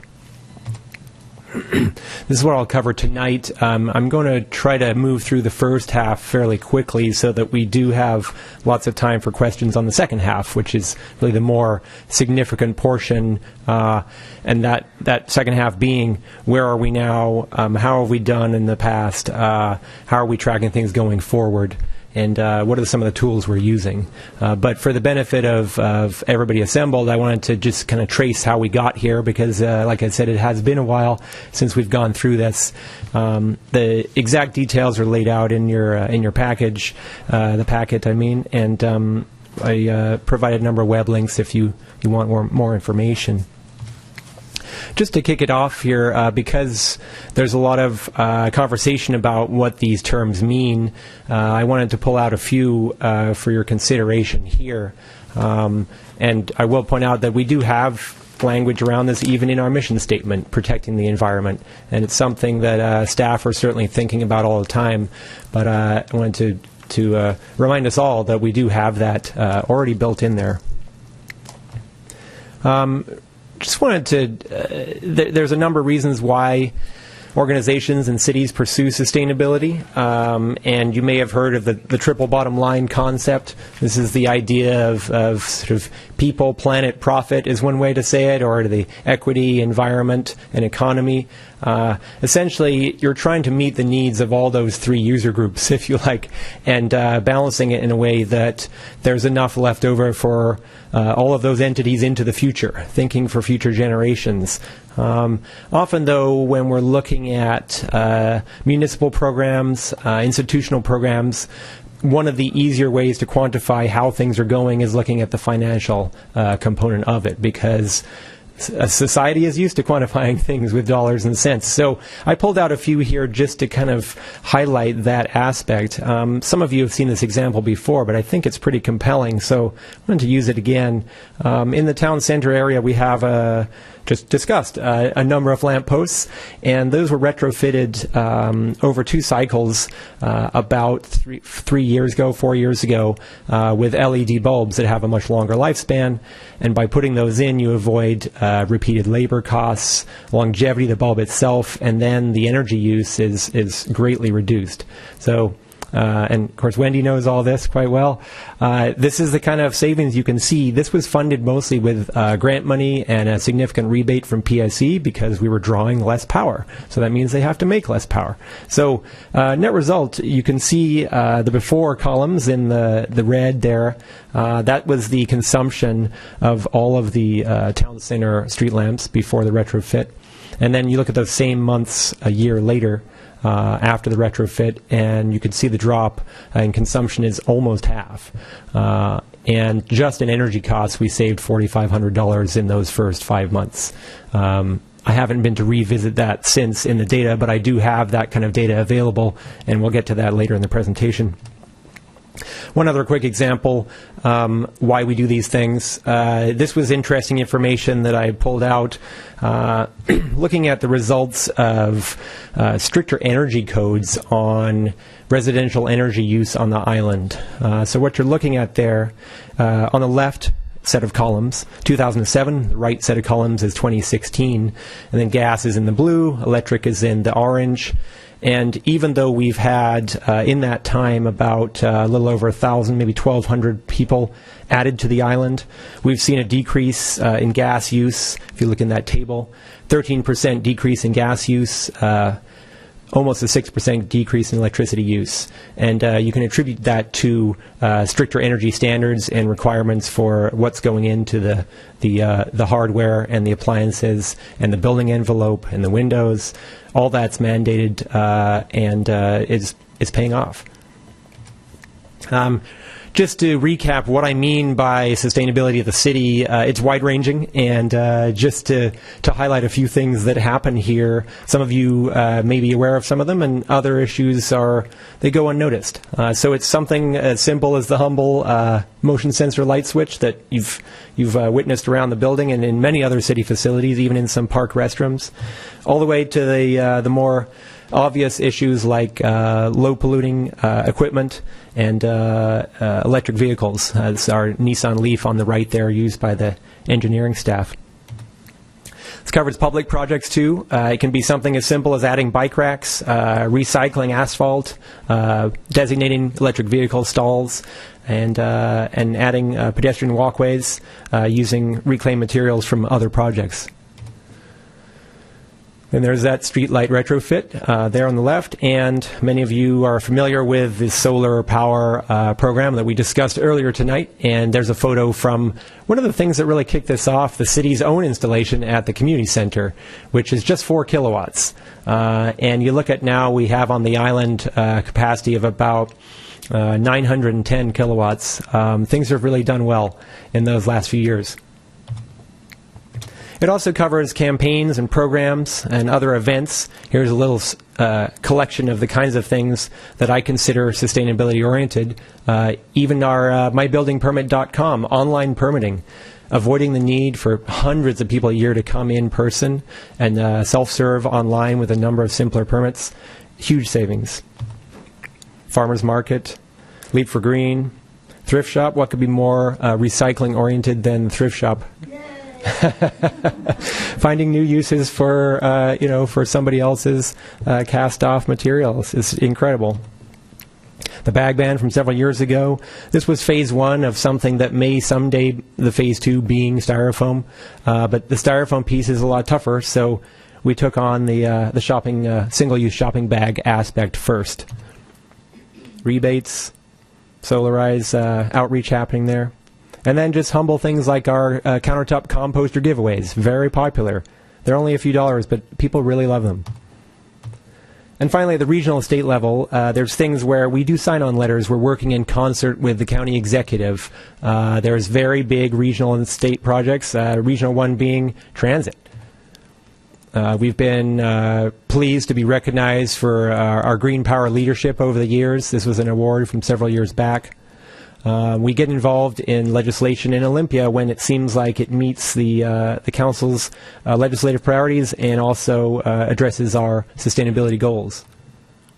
And then you'll hear a little bit more about this shortly, but the K4C, as it's known, the long name, King County Cities Climate Collaboration, is an organization that we've been part of since it was founded 6 or 7 years ago, and now represents 1.5 million people across King County. And this entity works together to develop policies that all of the member jurisdictions can consider signing and advocating for. And all of these stars on the map are entities, including ourselves, that have committed to a number of benchmark achievements regarding climate issues in King County. Just to highlight some of the ways we give out public information, this is the ever-growing list of environmental links and sustainability links I maintain on the website. So if you're looking for the one-stop shop as to where you might find the bus schedule for the Route 630, or you might want to know about invasive weed programs, bicycle information, bike safety, that's the one place you can start. We are in the process, as you've heard, of looking at revamping the website, so it will be more exciting than links like this. But this is this is an easy way to do a quick info page. Don't know who has zoomed in and looked at the solar page, but at the bottom of that solar page, you can look at the real-time production of our installation at the community center. So just an example of engaging the public and seeing, getting people to understand how this connects to them. You can look in real time. You can toggle between an hour, a day. This I was looking at the past week of production. The green is the production, and the red is the energy consumption of the portion of the community center it's connected to. As you might guess, in the last few days, the weather hasn't been too conducive to solar production, but amazingly, there still is some, and that's a testament to the current efficiency of panels. So real quick, just to go back, and this was in the packet, but to go back a little bit, how did we get here? This was really kicked off by a citizen campaign about 12 years ago now, to get some language in the comp plan. This is the fundamental guiding document for the city's actions on these kinds of issues. We didn't have language around sustainability, so that's the language that was put in there at the petition of the community. Shortly thereafter, Council acted on that by committing to greenhouse gas targets and tracking its footprint of the community. And the target chosen, the goal, is 80% below 2007 levels by 2050. And that, if that sounds familiar, that's because that's the same goal that King County is using, and almost every other city in this region is following that too. After that, as I alluded to at the beginning, the City Green Report was really a taking stock of things at that time, a snapshot in 2008. Where are things? How are we doing? What are some of the easy projects we can tackle right now? And there was a bunch of easy stuff because it had not been orchestrated in a very organized fashion yet. And around that time, we started including language on sustainability in the biennial budget. And also, the city's annual report card started to have a check-in on how are we doing on those issues. However, that wasn't where things stopped. Around the same time, the Green Ribbon Commission was formed, and this was a group of council members and citizens and other advocates looking at ways that we could run public campaigns to engage people more in where do they fit in, how can they contribute to this process. And I included the logo from the GRC at the bottom right there, if you haven't seen that. And towards the end of that time, it became clear that the city needed to refine its goals on sustainability a little bit more tightly.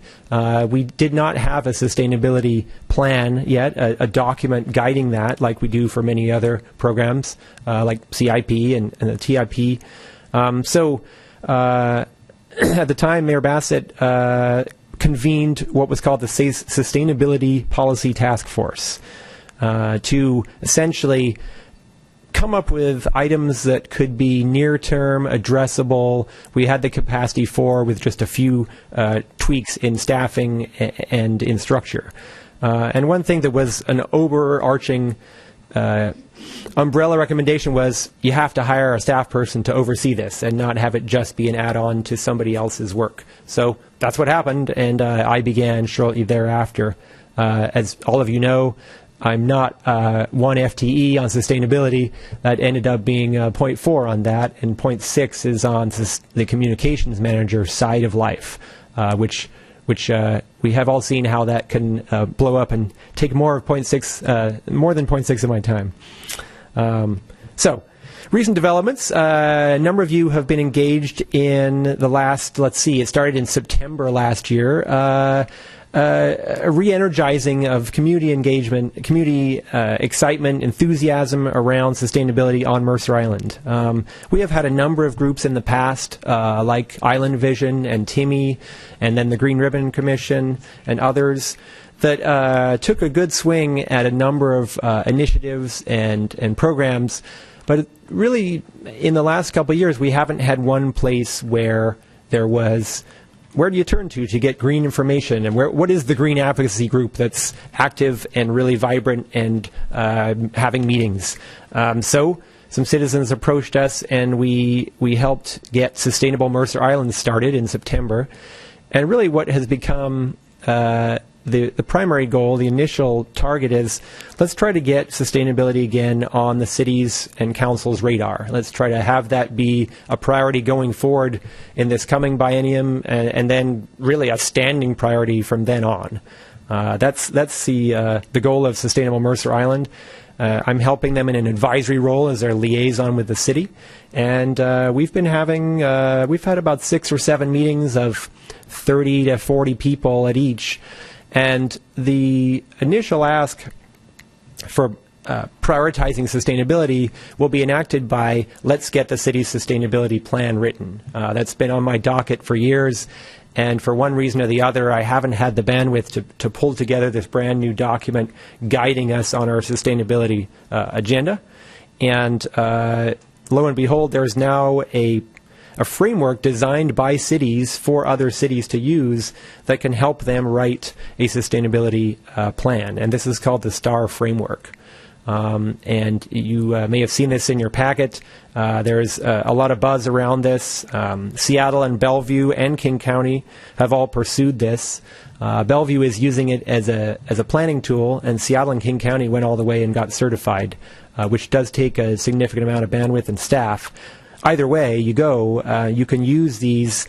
There's 49 goals here in these boxes to help make sure that you're covering all your bases on a sustainability plan. And perhaps in other planning processes too, you can use this as a checklist. Are we thinking about health and safety issues in this planning process? Are we thinking about equity, not just the obvious climate and energy issues, let's say? So stay tuned for that. That, we hope, will be the organizing tool of the sustainability plan going forward. And then finally, just some recent accomplishments. Some of these may be familiar. A few of them may be new to you, but I wanted to call out some of these because there's a lot of policy work that happens behind the scenes. We don't always do a press release about it, but there's some big things that the city is part of, often through the K4C process, which helps us amplify our voice and really collaborate with others in a way that can coordinate the greatest good in terms of climate achievements. So there's a short list there, and I feel like all of these really have a direct climate greenhouse gas nexus, or they have a really strong sustainability focus.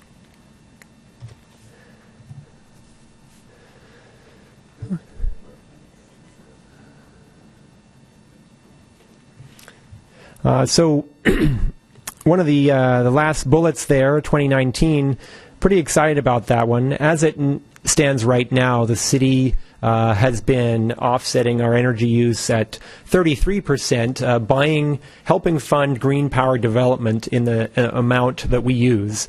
We're doing that at 33% for about 6 years or so, and then last year we ramped that up to 100% in 2017. So all of the energy that we use, we pay into a fund that will develop green energy in equivalent amount. And then starting in 2019, we hope, this is just 12 months away or so, we have bought into a long-term wind contract where all of the city's energy will be funded by a brand new wind farm.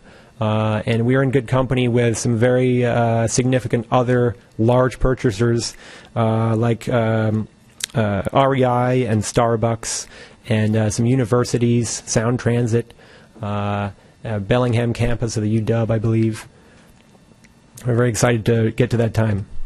Okay, so I had mentioned the task force report card, or the sustainability policy task force, and I'm calling this the task force report card. In the absence of having a sustainability plan yet, this kind of serves as our de facto organizing tool for maybe 50% of the sustainability work that I've been undertaking with other staff when they're available. And it was broken up into 6 sections, so I just wanted to go through real quickly and sort of check in. Here we are 5 years later. How have we done? So each of these slides, in the left column, you'll see the topic area, and in the right column, essentially, what has happened in the last 5 years.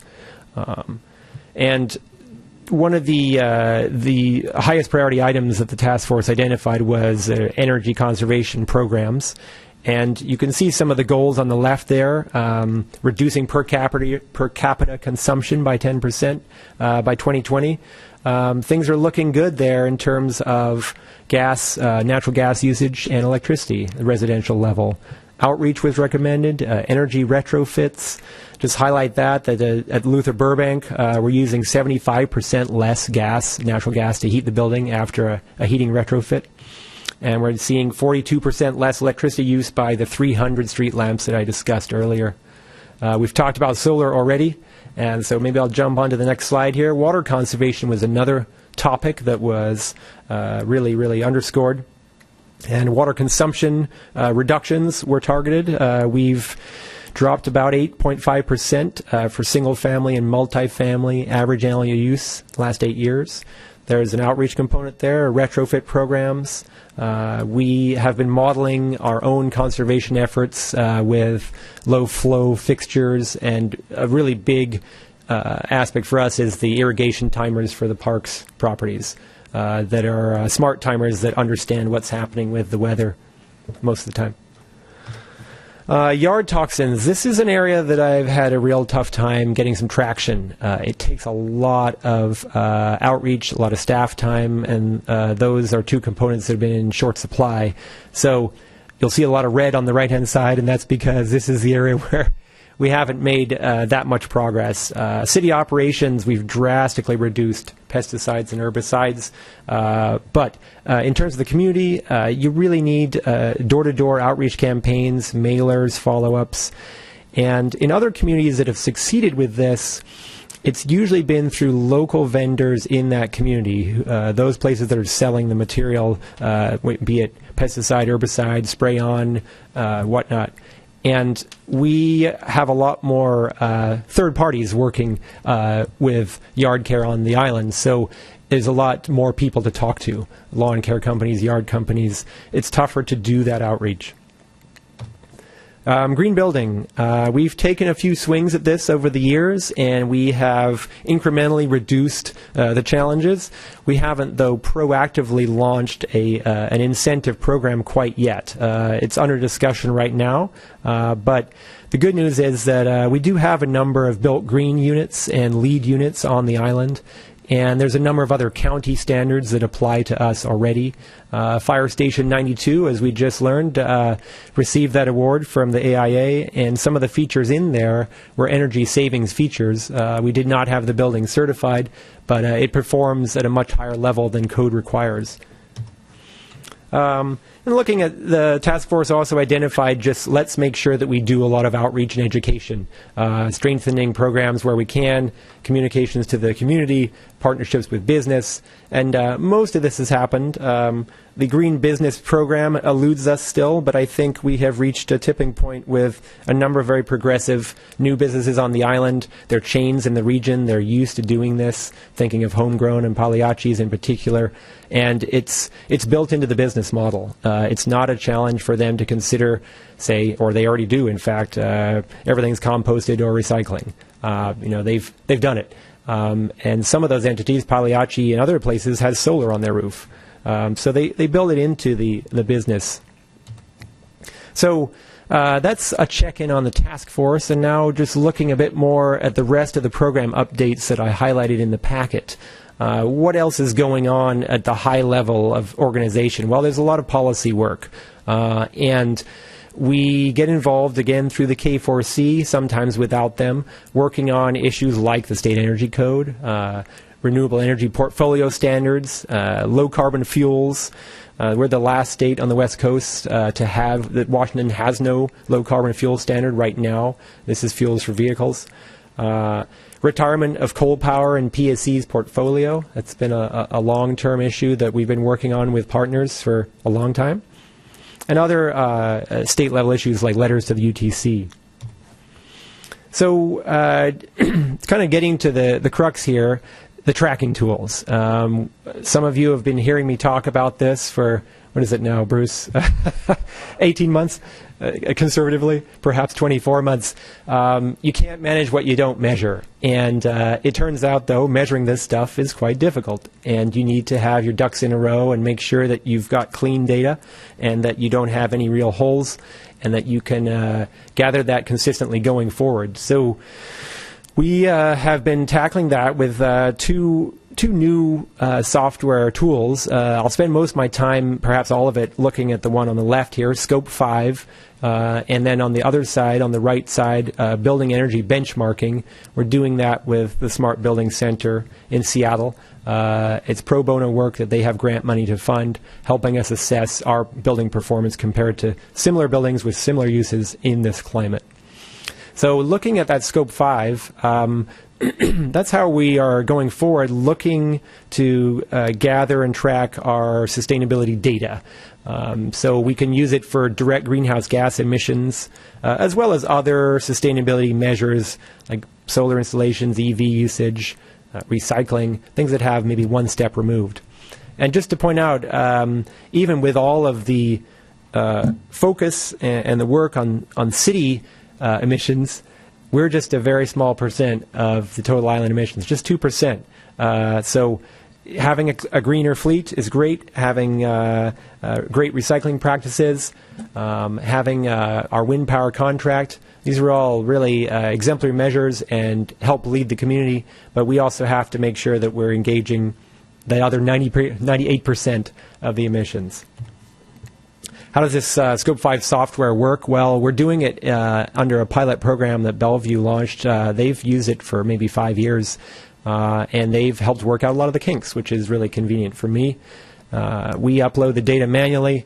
Some of it's gathered semi-automated, and then we can consolidate that in one place. Prior to this, we have all these different spreadsheets and different tracking methodologies. Scope 5 has a lot of built-in conversion tools and factors, and there's lots of reporting protocols as to how do you talk about greenhouse gas. It has all those. And one of the most exciting things that you'll see in a second is it has a public dashboard. So how can you tell your community members how you're doing, how they're doing? So that's one of the really compelling pieces that we found about this. How much data are in there? Well, there's a snapshot of what I've been doing with this the last couple of years. We have a lot of information. I'll just highlight, there's 64 gas or electric meters in there, all those streetlights, 142 fleet vehicles. We have the community's emissions profile, not at the individual level, but as a grouped community. And all that's gathered with 44 different trackers that aggregate information. What does the dashboard look like? This is what it looks like. Some of you may have had a chance to go to the link in the packet, but this is how we intend the public to interact with this information. I've taken screenshots here so that we can be more efficient with our time, but there's lots of information I won't have time to go into tonight. It starts off with a community overview here. There's most of these pages. They're tabbed across the top. There's a narrative on the left side telling you what you're looking at. And on the right side, as you scroll down, there's different types of presentation tool, graphs, pie charts, etc. This is kind of the most significant one of all. Well, how is the community doing as a whole? The K4C target for 2020 is that blue line, and that is 170,000 tons per year emitted. And right now, we're at the purple, that's sort of purple. And on the very right-hand side, 2016 data, we're at 219,000 tons. So we're a ways above where we'd like to be for the 2020 target line. There's work to be done. If we drill down a little bit more, the neat thing is on here that I can upload all sorts of different information profiles, slice and dice the data in a way that makes sense to the public. So I've just taken a few snapshots again of what's on these pages. If you look at the emissions by sector, this is where I think we get our marching orders, and that's one of the powerful aspects of this tool. It tells us where to focus our limited capacity.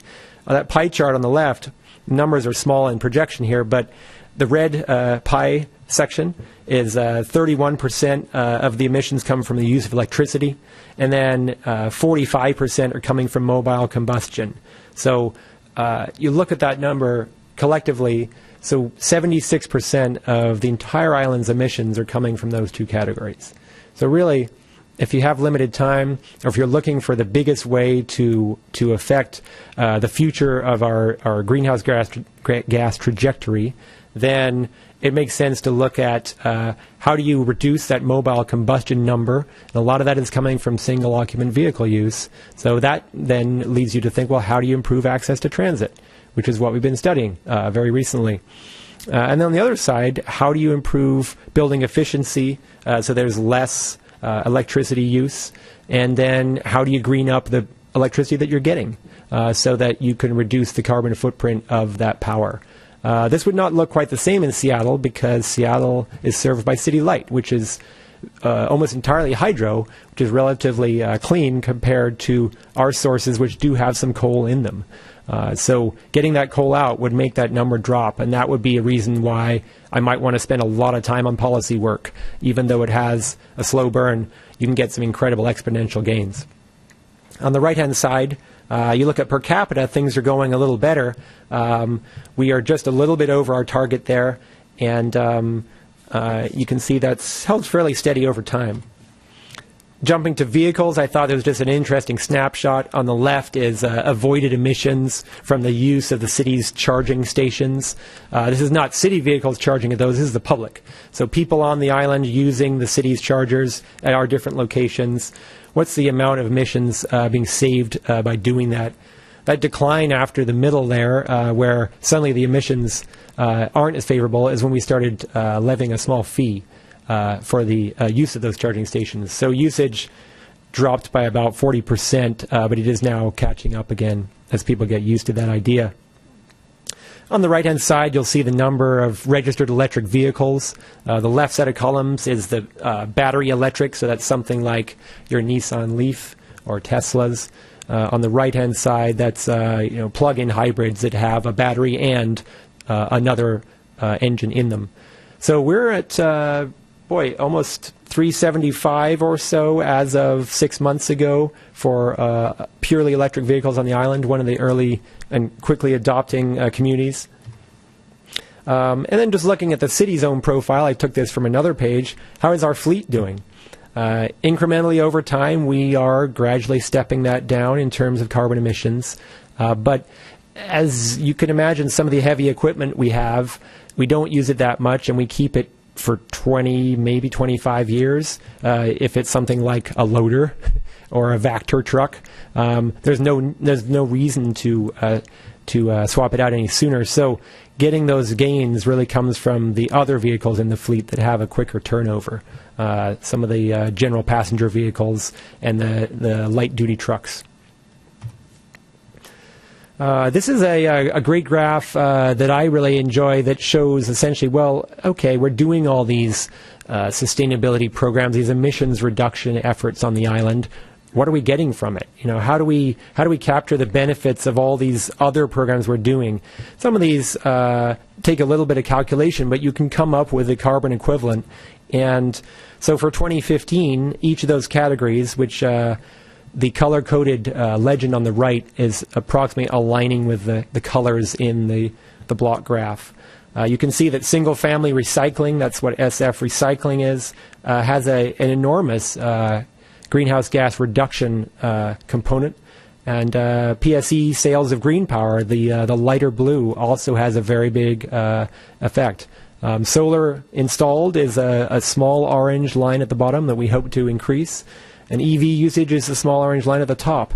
But collectively, these programs annually lead to the avoided emissions that are 5 times the size of the city operations. So this is 17,000 tons a year don't get emitted on Mercer Island because of these initiatives, and that's 5 times our total annual emissions for the city operations. So to put it into perspective, these are making a difference.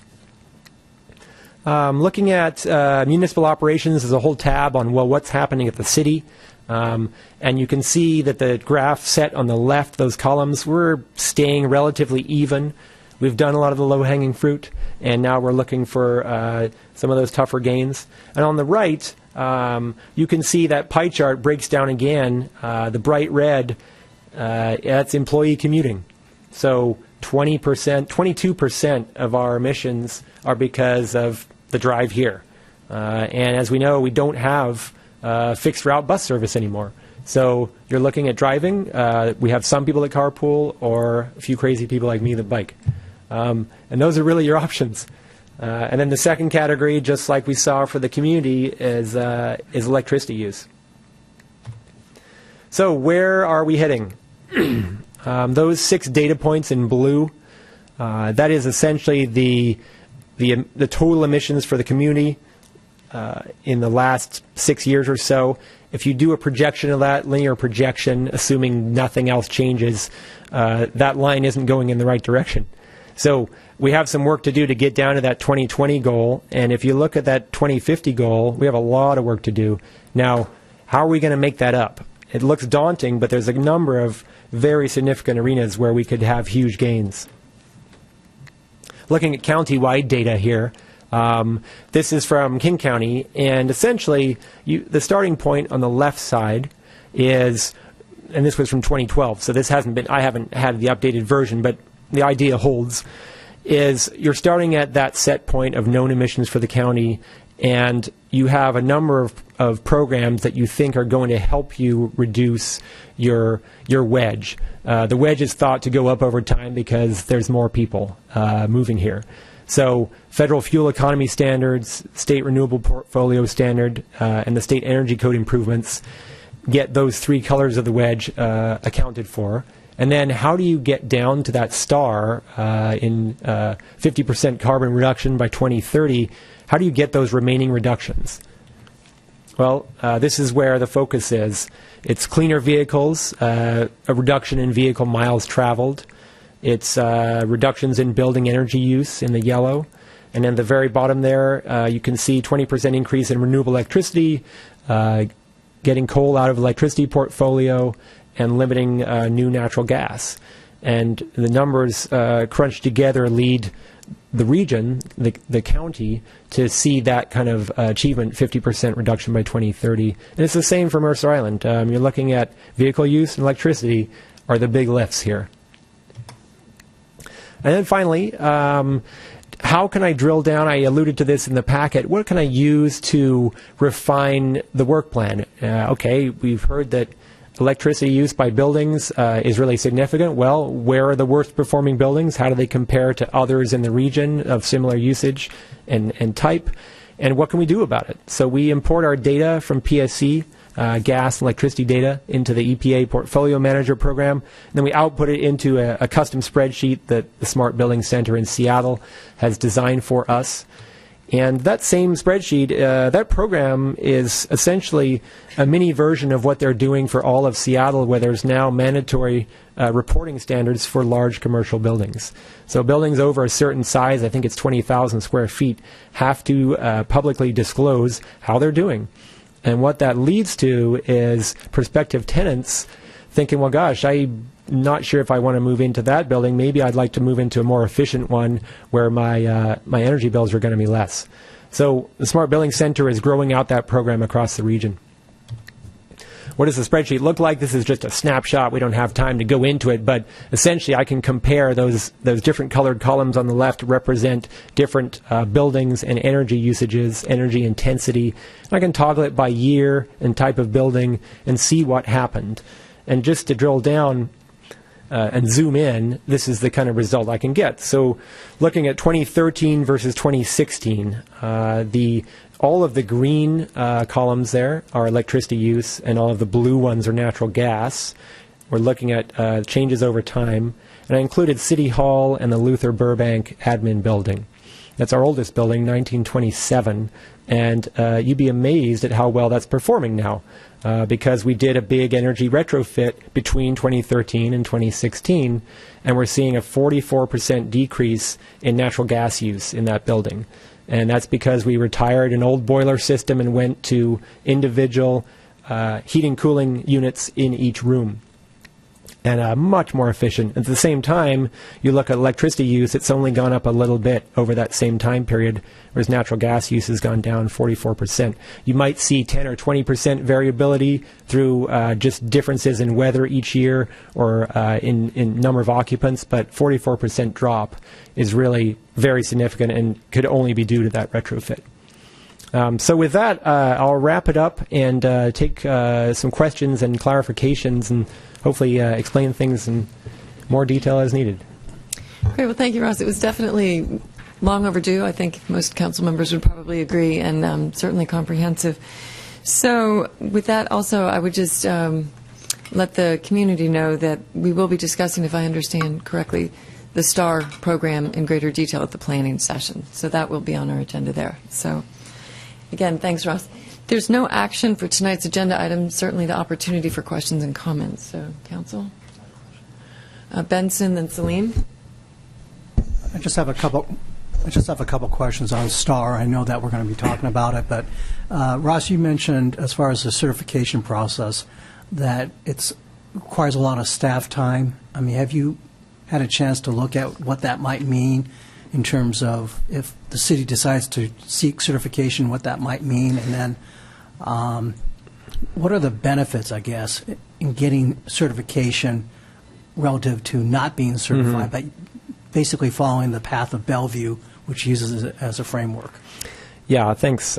So part one, there is information somewhere in the STAR materials on the website that I've skimmed. I haven't got solid numbers, but I know I've heard reported that you're looking at maybe a staff person spending most of their time for a year assembling materials because the data requirements are pretty extensive, and the justification process, they want to make sure that you really are meeting the stated targets in each of those 49 areas. Now, I have data on probably 25 of those areas, but when we get into things that are tougher to measure, some of the equity considerations, some of the arts and culture measures, I would have to go collaborate and work with the community and other staff to figure out how we can quantify that. They do suggest protocols, it's just that we don't track some of those things right now. So that would be the big lift on the data marshalling. And I think communities, I believe, take up to a year to sort of pull that together. To answer that second piece, I think going for full certification is really maybe a feather in the cap of a community. And like some of the other certifications that can be pursued, it signals some of the philosophy of the community and of the council around these issues. And it's possible that it could make a community a little bit more appealing to grant makers on certain topics. But I think it's perhaps more of an aspirational thing, a great target to reach to, but there's a lot of value to using it simply as a planning framework and maybe holding off on the certification until it seems necessary. One final piece on that is, like a lot of those kinds of programs, you do need to maintain your credentials. So every, I believe, 2 to 4 years, you need to resubmit and make sure that you are still doing what you said you were, and or that you've also progressed further in categories that were deficient. So it's a big commitment. Yeah. Thanks, Salim. I want to respond to that a little bit. I think it's 4 years, right? The first, so I don't think it's 2 to 4. Yeah, I think it is 4. And to your point in your slide, you allude to what gets measured is what gets done. Mm-hmm. And so I think some of the value of getting certified is beyond just feather in the cap, but that as an overlay, as a way to evaluate what you might do in any given year. Our work plan is going to restrict us down to an accomplishable set of work. You would use it to maybe decide, and if you were scoring, you might move one project ahead of another project, right? If you were just using it as a checklist, as something that sat to the side next to a sustainability plan, you may not do that. So I think the answer to that question is, by measuring and being a certified community, there's a different level of discipline in the adoption of a planning overlay than if you use it as a checklist that sits next to, and that's just my view of it. No, I think that's right. I think there is an accountability piece, like any certification program. I don't think they have penalties if you don't make it. You probably lose. Maybe you drop a star down. But definitely, point well made. And so, to your point, there's a staff input. I don't think it's one person. I think it is distributed amongst the organization once you kind of do the marshaling and figure out which department and which maybe resource within a department owns that scoring. That would be the piece, who has that. And I think that might take a little bit of time to figure out the marshaling. But I don't think it would come down to a single person having to go out and tick and tie everything. And I do also think that you could take a gooseneck in some of these boxes, right? You could just say, I know I haven't really done that. There's no point in me going out and trying to measure that to come up with what could be a 0.2. 1 out of 15, So I think it's a conversation. It's something that we need some facts around. But my actual question was around the 31%. Yes. If everybody on the island, every resident, opted for the PSE green power option, is that 31% something that can, as you said, kind of like Seattle, go away? Well, because there's no coal. I mean, if everybody's getting green renewable energy, isn't that 31%? Well, those are offsets. Yeah. So you get into a difficult conversation as it stands right now. And Wendy, maybe you can speak to this too. There's different philosophies about, are you funding brand new clean energy like our Green Direct contract where it's a new wind farm that didn't exist before, or are you paying into an offset program that's funding something a couple steps removed? It still has to be, PSE can't claim credit for existing green energy from the donations that people make into the Green Power program, but it's 1 or 2 steps removed, and the net result is potentially that the sources that the offsets are acquired from may not, on a one-to-one basis, drop that 31% for Mercer Island. So if you could just sign up and say, I'd like to connect my house directly to wind, and not have any other power line go there, then you would see that decline. But because there's a number of transactions and not necessarily one-to-one relationships, even if the whole island bought green power, in terms of Scope 5's accounting protocols, I don't know whether that would be accepted as a way of dispensing with that 31%. But it really wouldn't have anything to do with the way you're entering the data. The data feed you get from PSE would be measured by this and reflect whatever. Well, yeah, interesting thing about Scope 5 is that behind the scenes, so behind this dashboard is a lot of options and choices that we're making as the 4 pilot communities, so Bellevue, Kirkland, Redmond, and us. How are we going to treat certain issues. What is the carbon equivalent of this action? What's the calculation protocol that we're going to use? So we've kind of made a number of those decisions behind the scenes on what is going to count as what. So there is some flexibility there, but it's a whole different presentation, I suppose. So the message should be to the public: everybody sign up and let's see what it does. Yeah, I mean, right. It's kind of like the programs of let's all turn our lights off for 5 minutes and see what happens. Yeah, we need more. Certainly. Dave, and then is the pen up? Okay. Dave, then Tom. Okay. So I've got two for you, Ross. Here. I'm going to look down because I have to read it. After I wrote some notes. So with whether we go with STAR or a new framework, it would be great to baseline and benchmark where we are on each initiative and be able to measure the impact. And what I'm thinking is, wouldn't it be great if we could create some kind of a P&L statement? And I realize there's not a one-for-one financial benefit from every environmental initiative that we do, but if we have, as our columns of our P&L, we have the project, the desired impact, the cost, and if there's a cost reduction associated with that, great.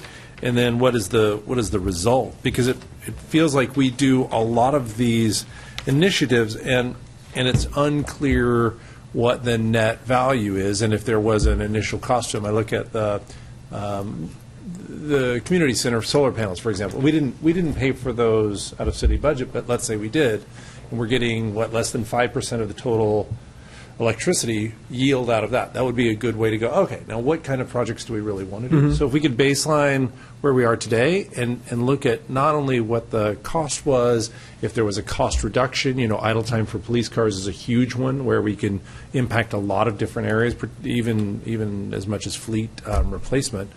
And then what is the result that we get each year, and then begin to track that. And I think if we're going to go either to STAR, which I think contains some of this, or we're going to build our own, build or borrow our own framework, that would be awesome. The second question is in terms of green power. So, like I think some of the others of us, I opted for the 100% green power version for the house. But I don't know that the city is doing, how much the city influenced my decision to do that. And what if we matched the percentage of the island that uses green power with the percentage of the city that uses green power? So we give them some incentive. Hey, citizens, you buy more, we'll buy more, and it gives us a leverage stick to go forward with that. Yeah, interesting thought. We could do that for.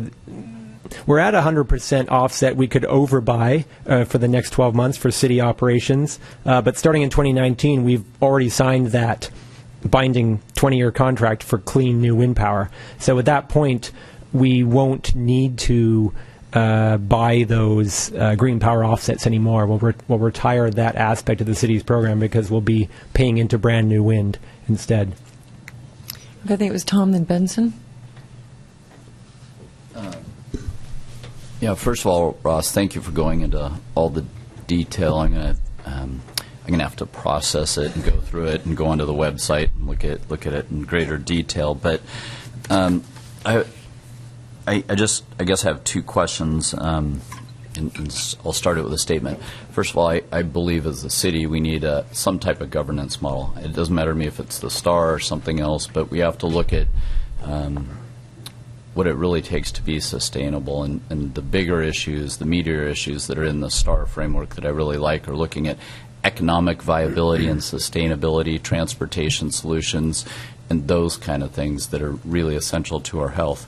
So my two questions are you going to bring us a recommendation at the planning session to either move forward with the STAR model or something else?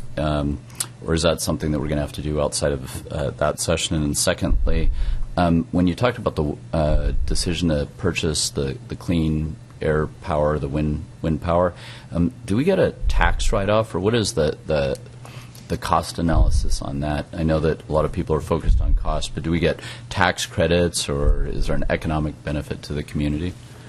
So thanks. So part one, the way that the planning session is structured this year, there won't be staff presentations with a kind of concluding recommendation in general. We've steered away from that, and council can't actually take action at the planning session. So I won't be delivering that kind of recommendation. You will, however, and I think actually you've already seen it in the planning session packet that just landed. Yeah. Then all that, within that, there is the request from Sustainable Mercer Island to pursue this. I have a cover memo about what is this process, why are you getting this request, and then a little bit more about STAR itself. So at this point, that's the extent of my advocacy, if you like, on it. But I'm happy to talk about it more. We've benefited greatly from the fact that King County has been through this, number one, and the photo I have here on this slide, the presenter, Richard Gelb, he was one of the people that helped design STAR for the nationwide program, and he's been willing to help us, essentially pro bono, to make sure we do this the right way. So it's an amazing opportunity in that sense. So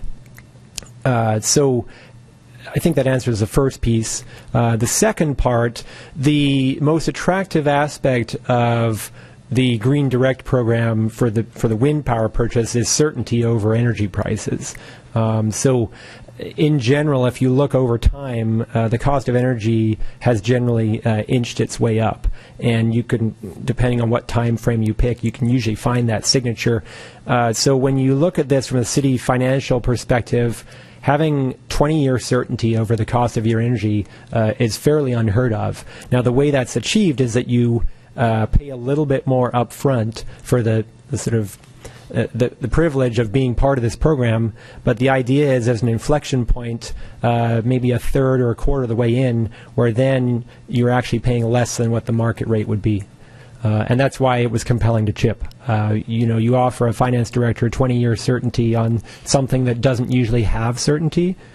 That's pretty nice case. Great. Benson? Yeah, I have a comment and an unrelated question. But my comment, I guess I'm sort of going to work off Councilmember Wiesentiner and also Councilmember Acker.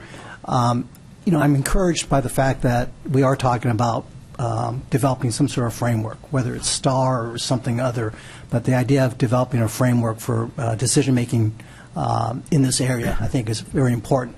I think there is a concern that we do something and then all of a sudden it goes by the wayside, it's sort of just put on the shelf.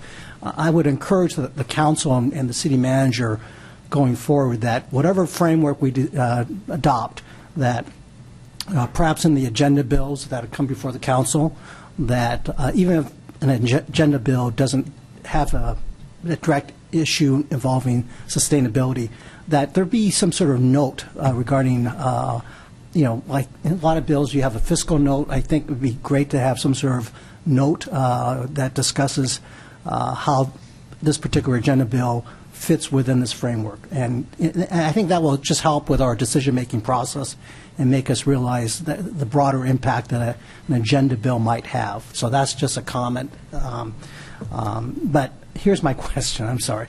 The question I have is that, going to, I know the council members have gone to the meetings with Sustainable Mercer Island, and I know that there's one subcommittee that's been advocating for 100% renewable energy.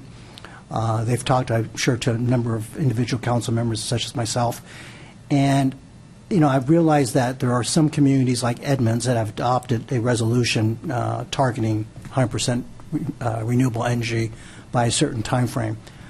I'm also mindful that we are a member of K4C.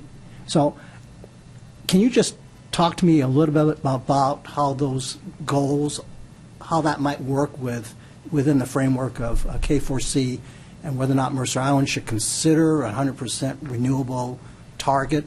I just going to ask you to sort of respond. Okay. Yes, thanks. I think, so there's a few aspects to that, and as you mentioned, the K4C organizational entity is a really great vehicle for tackling things that are larger than just our boundaries. And one of the largest issues, of course, is carbon footprint, energy use, especially when you have just a few very large energy providers in the state. So working at the regional level makes the most sense in a lot of ways. Conversely, you think, well, some of these issues, Mercer Island with its population of 24,000 maybe can't move the needle too much on state-level policy, but if we gang up with 1.5 million constituents, which is what the K4C represents now, and you take that down to Olympia, that's where you can really see some progress. So I think the right place for that for us is probably within the K4C process, and I will add that as it stands right now, the commitments that all of the K4 cities have signed on to already seek a 90% renewables target by 2030. So we're already pretty close to that goal. Now, I will acknowledge that 100% sounds a lot better, and it's a stronger talking point. But I'd be remiss if I didn't point out that we already have something heading us in that direction. I do think that. From what I've read of case studies, it's good to point out that there's some cities that have signed on, there's some cities that have declared, and then there's just a small handful that have actually achieved 100% renewable. And generally they're in fairly isolated examples that are not easily replicated nationwide. Either it's a very small place, or they have the benefit of having a municipally owned utility where there's a lot more control over what the portfolio is, or other factors that don't necessarily translate across the country. So my understanding is there's maybe 8 or 10 places that have pulled off serious movement or actually achieved 100%, and most of them have a profile that we could never replicate here because of the way our structure is and who we're served by. But with that said, I think it's a useful goal to have out there, and it would be something that should be discussed at the K4C gatherings. And staff level, this is already under discussion because the 100% advocates have approached a number of other K4C cities. So I anticipate it coming up on the docket at the next meeting of the K4C electeds, which is in February, and that will be something that will be discussed there. Should this be an amendment to the commitments that have already been made? Should it be an opt-in track? I think that's probably the right place for it versus incrementally picking off individual cities versus having a sort of holistic regional action. It doesn't mean that we shouldn't continue to really advocate for our own clean energy programs, so that we're going to try to keep pushing solar and looking at getting people to sign up for green power. Can we move the needle? Other actions like that, conservation programs, those actually are surprisingly effective, and we just ran one last summer on Mercer Island with Wendy's assistance, and that was actually custom targeted at a certain age of home, because PSC has data to know which are the worst performing homes on the island for energy use, given their age. So that targeting led to some great results. So there are plenty of ways to go at this that we don't want to stop, but I think that the venue would be the K4C. Can I just quick follow-up? Yeah. Can you, since it's going to be something that's discussed by the staff, you mentioned in February, can you report back to us? Yeah, actually, the staff discussions are already underway, but it will be at the elected summit, and some of you are attending or have RSVP'd. Yeah. Okay. Okay, Wendy? So I'm going to go out on a limb here and say Puget Sound Energy has lots of programs to reach different customer groups and different homeowners and property owners and developers. So if we want to dig deeper into what PSC is doing and how my company partners with groups and cities to do this work, there's an army of people ready to come talk to us and tell us about everything from carbon taxes to solar panels to energy audits. This company works with all 39 cities in King County to do this work, and 9 counties up and down the I-5 corridor. We know how to do this. We know how to partner with groups. We know the power of partnerships. You can't do it alone. So you have a partner in Puget Sound Energy. I'm not going to evangelize much more than that, except to say please invite some representatives here. that's their job, to come out and talk to cities and counties and businesses and schools and homeowners to figure out how to be environmentally responsible. No, it's a great point, and thanks, Wendy. And I just got an email today. I don't know if that was a plant or not, but from one of your colleagues, and this was an energy outreach program distributing, efficient light bulbs. That one of those, public engagement. Okay, Dave, then Bruce. So I just have a sort of educational question, because I've never learned this fact. Where does the budget come from if we're going to make a decision about moving forward on a green initiative, and that there's a greater cost to do that than there is for something else? Let's use the example of 100% green power, right? So we made that decision, and what was so we can ask what the number is. So how much more expensive was that than what we were doing, and then how does that budgeting decision get made? Because it doesn't come before us. Well, yeah, it depends on the topic. I think that particular green power decision, it was really viewed more as a business decision, looking at the bills that we pay to PSE. So that didn't come as a council vote because it didn't need to. But then what I'm envisioning is, when we really get this framework in place, and as Benson alluded to, kind of having a sustainability filter that's right up there with, well, what's the staffing capacity, what's the budget impact, what's the sustainability impact of this proposed city action. I think it's looking at things that are already on the docket but that we haven't run through a sustainability filter yet. So kind of insinuating myself into capital projects more, or into, let's say, TIP work more, where I can advocate for, well, have we considered the so-and-so alternative? That might be more efficient. I just learned about this at training, that kind of thing, kind of bringing that information to decisions we already have to make. So I see that as one venue. A second part of the answer is that, yes, I only have a very small budget in my, I'm a program of one within the city manager's department, so I don't control a lot of funds. So really anything more than a very small pilot, it has to be something that we talk about at the staff level and figure out, well, how are we going to elevate this, and where does that come from? Where does it fit into the other budgeted items? I don't know if you have any other input on that, Julie. That would be my first cut at that answer. Okay, Bruce, then Tom. So, first, a thank you to Ross. You saw a great deal of information go into the first part of his presentation. There's a lot of history there. Ross had to pull all that together and sort of coalesce it into what you saw here. It represents, I think, a useful historical document now for going forward, so you don't have to reproduce that next time. And I won't make you go through it. Yeah, but you can just go grab it. Yeah.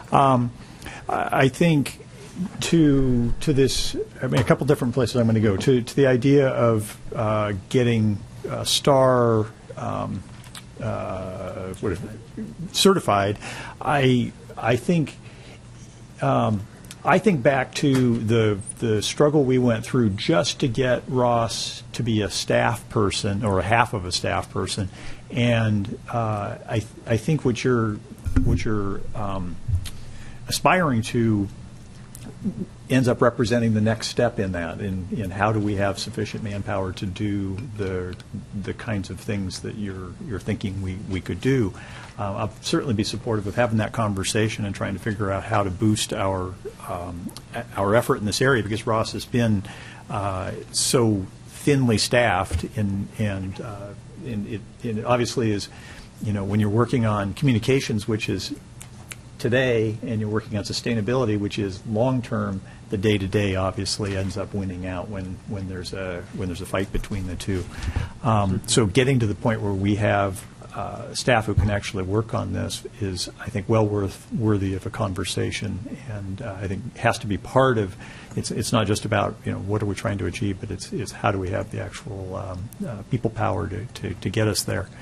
To Dave's question about priorities, I completely agree. It's essential that we not take on the world, but take on the things that have the most impact. And to getting this data was one of the things that we've long struggled to get to the point where we have sufficient data to make wise decisions so that we can be tackling the right things. And yeah, I mean, you saw a couple of little vignettes there with the Luther Burbank building, standing out as an example of a change that had real impact.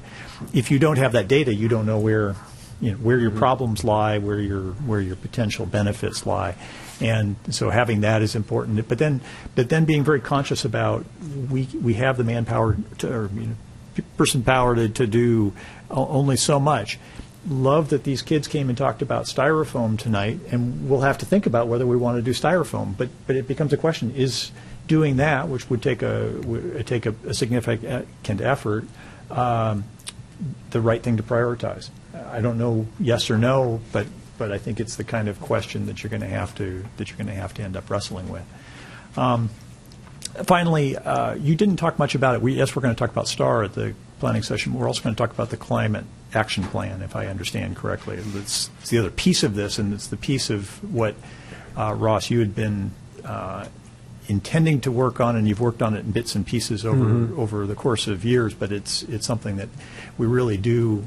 You've viewed it as a top priority, but something that you just haven't had the bandwidth to get to. And so I think we'll want to be talking about how that fits, and the fact that the STAR framework gives you sort of a head start on doing that over what we've had.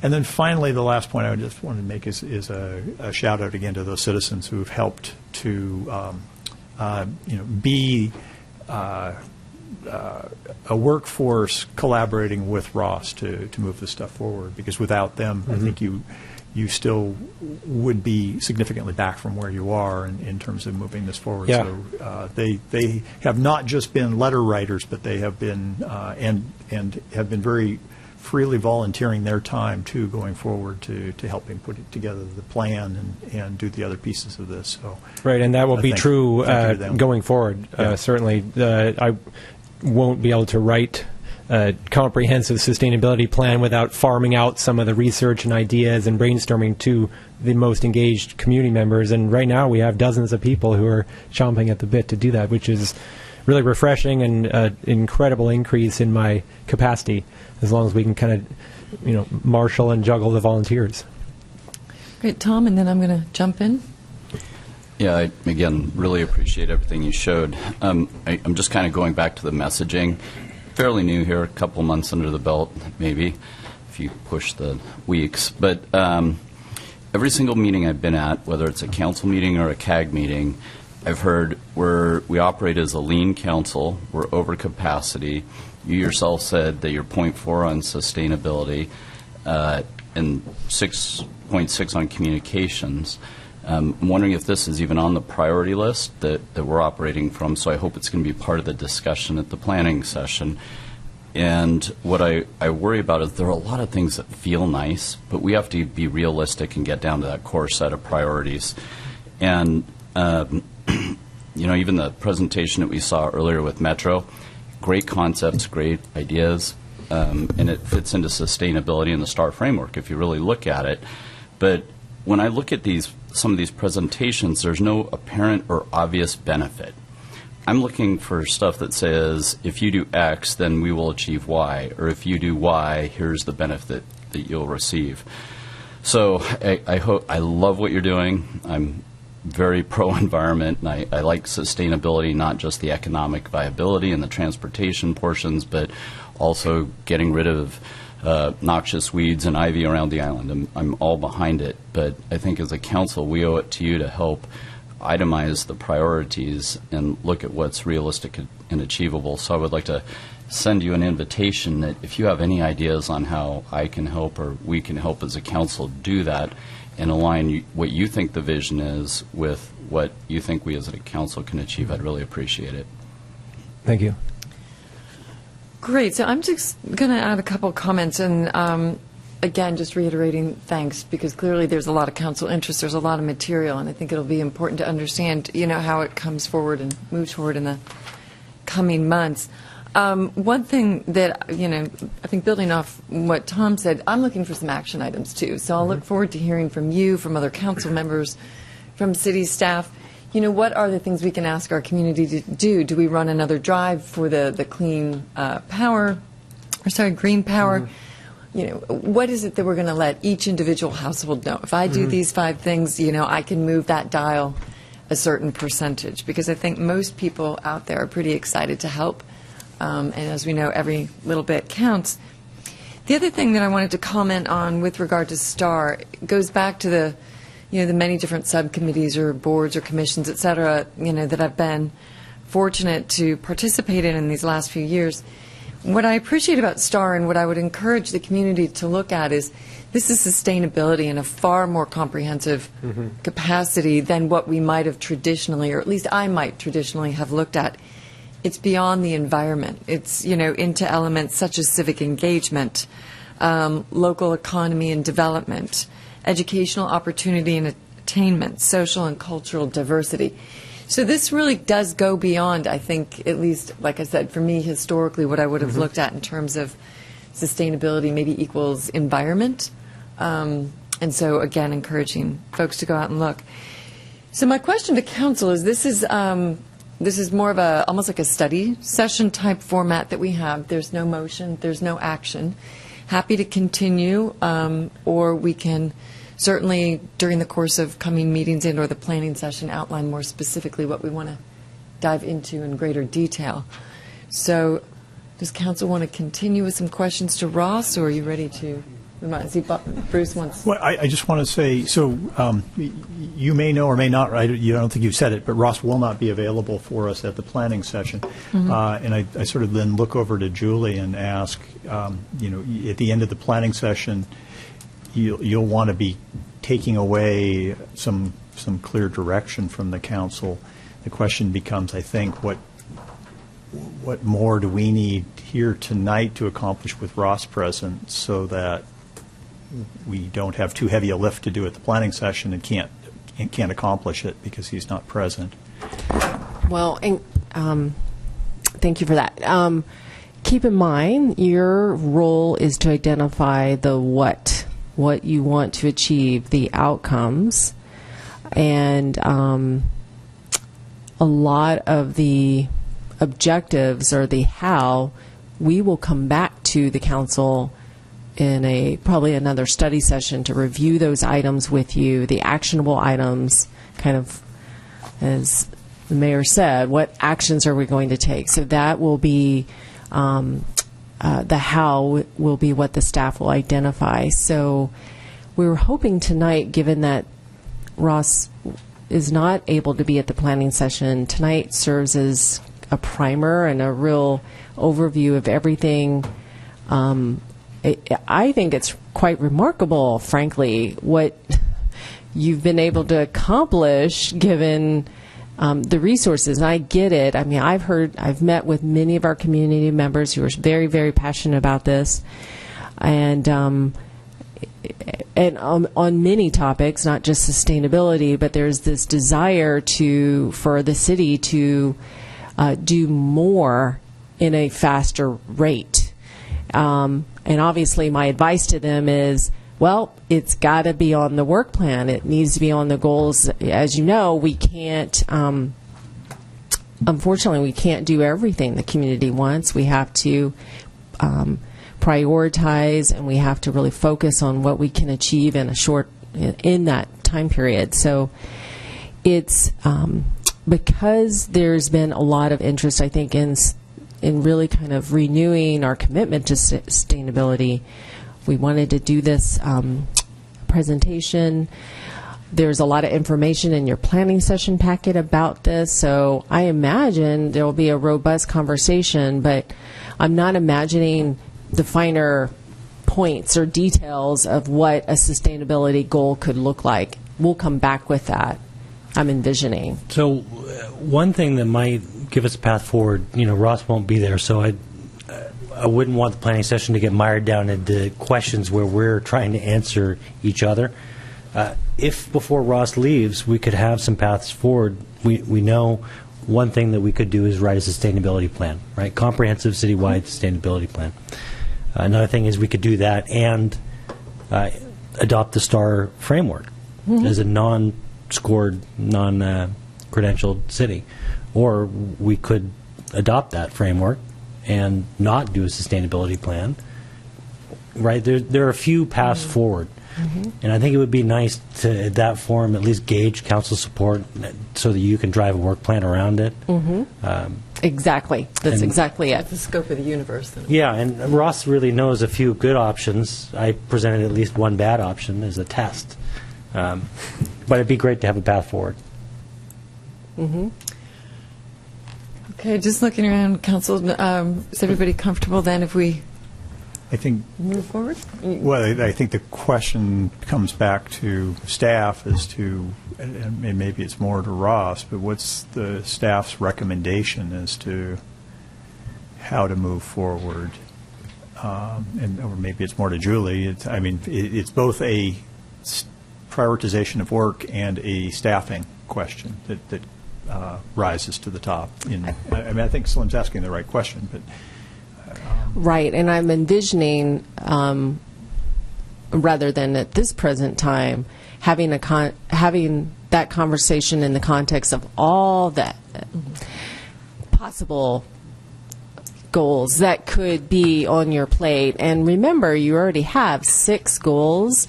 So we want to spend some time saying, are you comfortable that we've accomplished some of these and they can be removed? Going through that exercise, and let's say you whittle that down to, well, we think there are maybe 3 of the goals should move forward. And then I could envision maybe you all have a conversation. Is 3 enough? Can we go higher? Maybe you'll talk about that, or maybe you'll say, well, let's just see what types of goals we're talking about, and then go through that exercise. So you have about 3 hours devoted to this topic. So I'm hoping in the context of everything, and there are a number of things that are kind of must-dos that we have to make sure is on the staff work plan. And so you look at that in the whole context. And then my goal is you tell me what goals you want to accomplish. We come back. Some of those things might mean you need more resources to accomplish that goal. It might mean you need a longer time frame to accomplish that goal. Something to that effect is what I'm envisioning. I'm envisioning kind of an ongoing dialogue till you actually finalize your goals and work plan. So does that make sense? So I'm kind of thinking you should have that conversation in the context of other possible goals. Well, okay. I agree, and this goes back to the last meeting where I think we have a very aggressive schedule and there's a lot of topics to cover, so we need to make sure that facilitator just has us really sticking to things, because some of us, myself included, can be a little verbose. And so I have permission to... Well, yeah, but also, let's say hypothetically, we go with the STAR framework as one of our priorities for next year. You can drive a truck through that, and that in and of itself is a full workload. Right. So we really need to dive into the details, and I think that in some workshops that I've been to, you get these high-level theoretic goals, but this is a time where we need to be realistic, so we might need to get into some of the details behind it. Oh, you won't be able to help yourself. She knows us too well already. And with that, actually, she knows us too well after only just 1 year, which brings up the next agenda bill item. So if council's comfortable, I think we'll go ahead and move forward, which is actually Agenda Bill 5380. Yeah, you're welcome. Thanks, Ross. The City Manager 2017 Performance Evaluation. So during December 2017 and January 2018, Jim Reed of the Falconer Group was hired by the council to facilitate a performance evaluation process for City Manager Julie Underwood for 2017. The results of the evaluation were included as Exhibit 1 of this agenda bill. And I'd like to welcome Chris Siegel, our HR Director. She's going to just provide, I think, a short summary in terms of the process, what we went through, and where we are now. Yeah. So Chris Siegel, HR Director. And as you introduced the topic, Jim Reed's been working with the council to facilitate the process of our city manager, Julie Underwood's first year of employment with us. And the final product of that process, which included interviews with leadership team, interviews with each of you, a process with Jim conducting a process with you all to gain consensus around the performance, and then actually the delivery of the performance evaluation to Julie. So the final product of that process is attached to your agenda bill, and that was done by the council on January 16th, so last Tuesday. And there, per Julie's contract, there is a lump sum annual performance award that she's eligible to receive up to 4%, which requires a formal motion by the council in order to approve such a performance award. So at this point, I'm just going to turn it over to you all and then have you talk about it. And then if you have any questions about anything related to that performance award, I'm happy to answer it. Okay, I think for the benefit of the community, I'll just add a few words here. In the course of the report, which I would strongly encourage people to read if you have an interest, there was a performance assessment of 2017. There was a looking forward in terms of what we're hoping to see in 2018. And just generally also, some commentary in terms of how the year went, what we're looking forward to, et cetera. So with that said, when the community goes out and reads this document, which I believe is posted on or will soon be posted on the website, what I'd like to call out is that the evaluation was actually broken down into several different categories, and it's quite specific in there.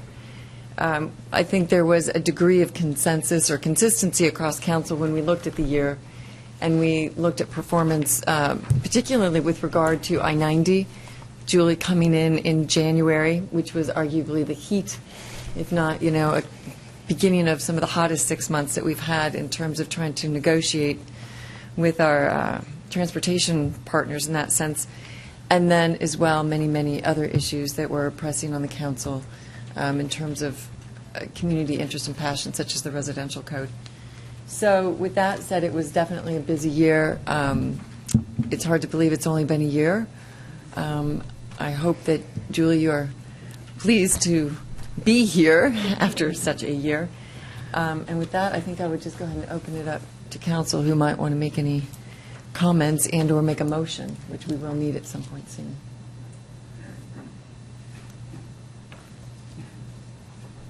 Bruce? I'll just point out, as it says in the review, Julie stepped into a very difficult situation with the Sound Transit negotiations and all that was going on, and did an impressive job. And we went through a period where we came close to hiring somebody else, and then a period where we had 2 different interim city managers. She came in the wake of those things and has been doing, in my opinion, and I think the estimation of the council, an excellent job. It's been really satisfying to have her in this role. And speaking to a couple of comments that were made, or a comment that was made earlier, the 4% we're talking about is a performance, a one-time performance, lump sum. Lump sum. It's not a raise, so it's just helpful to clarify that.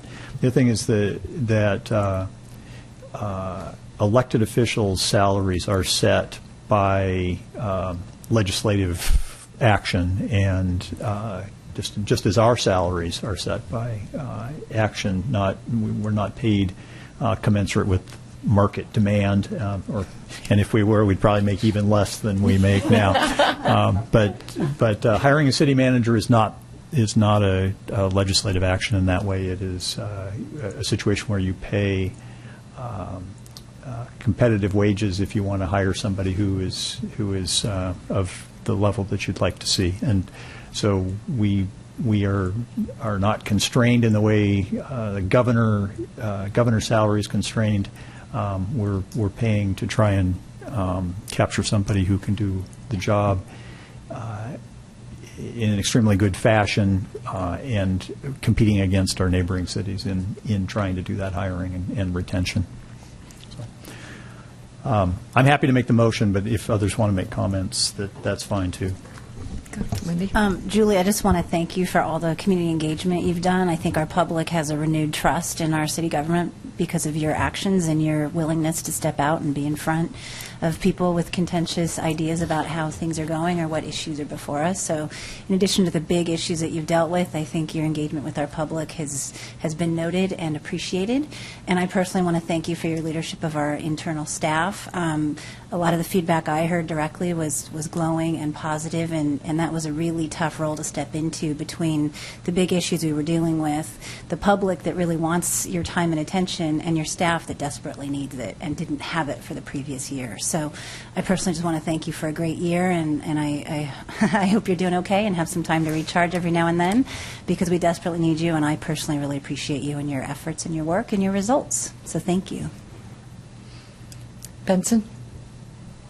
I wish I could take credit for this quote, but actually it belongs to Councilmember Wiesentiner, and I think it really is a great quote, because I think when we're doing the evaluation, I think the general consensus was we couldn't figure out what we would have asked you to do other than what you've done. I mean, you did everything we asked, and there's probably not anything else you could have done, and whatever you did it well. And I think the thing that really impressed me most was that your willingness.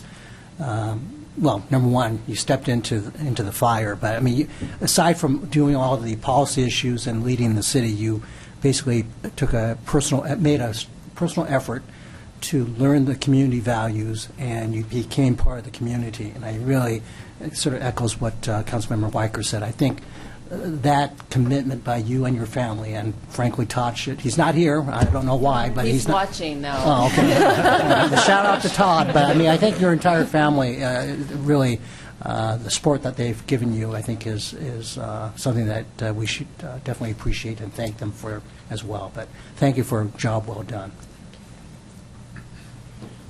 Dave?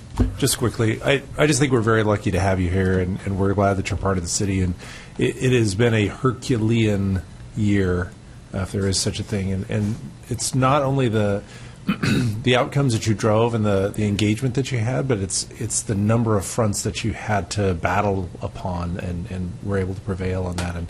And you won a lot of fans, not just up here, but I mean, just countless comments from people in the community how much they appreciate your direct engagement and the direction that you're taking the city. And I think we all just want to say a big thank you again for being here and being part of this. I'm going to throw in just a few words, too, of course. First, it's just been an absolute pleasure, because I've learned a tremendous amount from you, and that's much appreciated in terms of grace under pressure and fire, et cetera. And some of it coming from council, some of it coming from off-island, some of it coming from even within our community, but it's always been your respect and your professionalism that's definitely shown through. The one particular thing that I wanted to call out, and that I've also appreciated, is the fresh eyes and bringing new ways of doing things and not being afraid to experiment. I mean, putting on a virtual town hall was something that had never happened on Mercer Island, and yet I think it set a great precedent and sent a great message out to the community, and certainly to me, in terms of just a new set of channels and perhaps even more information that we can get out there in a way that's consumable by people. So please keep up that new innovative thinking, which means leaving this island on occasion and going and seeing how other folks do it. But again, thank you for just a tremendous year. Tom? Yeah, I pretty much echo everything that has been said, but one thing that really stands out is your enthusiasm. I don't know how you smile all the time. I mean, I really don't, because there's a lot going on. But there are some very unique qualities that you brought to the island, and transparency and diversity. You've left your door open for all the members of our community, not just subsets or the loudest voices trying to get their projects through. You kept your door open to everybody, so it gave you a holistic view of the community, and for that I thank you, because I think that a lot of the tension that's been created in the community is because the door was shut on some of these groups, and then that allows anger to fester, and it gets bad, and then it becomes infectious, and then you kind of have a an uprising of sorts, but you've what's that saying? You've reached across the aisle. You've brought everybody together, and that's really commendable. So thank you very much. Sorry? Last but not least. Definitely not least. So I've just been impressed. You've onboarded 2 new council members. I know personally when I came in July, I thought I had a lot to offer. I was going to tell you how to rule the world. We talked a lot about succession planning and depth of bench and recruitment, and you had a challenge. It's rare to come into an organization as the CEO, which is essentially what you are, where there were 2 interim CEOs and then a vacancy, and you have strong staff to either side, but neither one of them was really poised to do the job because of what was on their plate, and you shined, and so I kind of came into that process thinking I was going to contribute something that you didn't know, and quickly realized, well, actually, I didn't quickly realize. I realized when we were doing the staff interviews and we were talking to your leadership team, and they were telling me about what you did that you never told us about. All of the meetings, all of the communication, all of the structure, the resilience, the industrial strength that you do in business planning and durability that you just don't talk about. It's the silent things that you do every day. And that built a huge amount of trust. And so when I look at this planning meeting that we're going into, and I think about reducing the workload of what we're going to focus on, really get down to key initiatives, I can take off my plate any of that day-to-day stuff. I shouldn't have had it there to begin with, but I have no reservation that you've got this. So, thanks. I think it'd be a great time to entertain that motion. I'm happy to move to approve a lump sum performance award in the amount of 4% of her annual base salary for City Manager Julie Underwood per her employment contract and based upon her 2017 performance evaluation. Second. Council, any discussion? Seeing none, all in favor, say aye. Aye. Opposed? Hearing none. Passes 7-0. Congratulations. Thank you. If I could, I just want to say thank you very much. It's very encouraging, incredibly motivating to have you appreciate and recognize my commitment and my effort to our community. And then finally, I've been here just over a year. I can see why people love Mercer Island. So I'll just leave you with that. Thanks. Thank you. Okay, so now we move on to other business. Council member absences. There are none. Are there any upcoming council member absences to report? The one that I intended to communicate that's reflected in the minutes this time is January 23rd was actually February 6th. So unless my trip changes, I will be in Asia. So. Okay. Thank you. Anyone else? Okay, so moving to the planning schedule. Yes, Julie? Council, if I can call your attention to a few items, we will be adding, hopefully it works for all of you. I know Tom it won't work for, but an executive session on February 6th about potential litigation from 5 to 6. If I can get a nodding heads that will work. Okay. And we can set up a call-in if needed. Okay.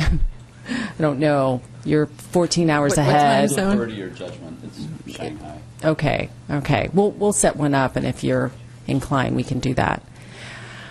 I do have tentatively set on February 20th a lift proposal to bring back to the council. Again, we're looking at a limited pilot program to see if this could be something that could address first last mile solutions. So that's tentative out there. Just want to call your attention to that. They've been working pretty aggressively to try to come back with something that might meet our needs.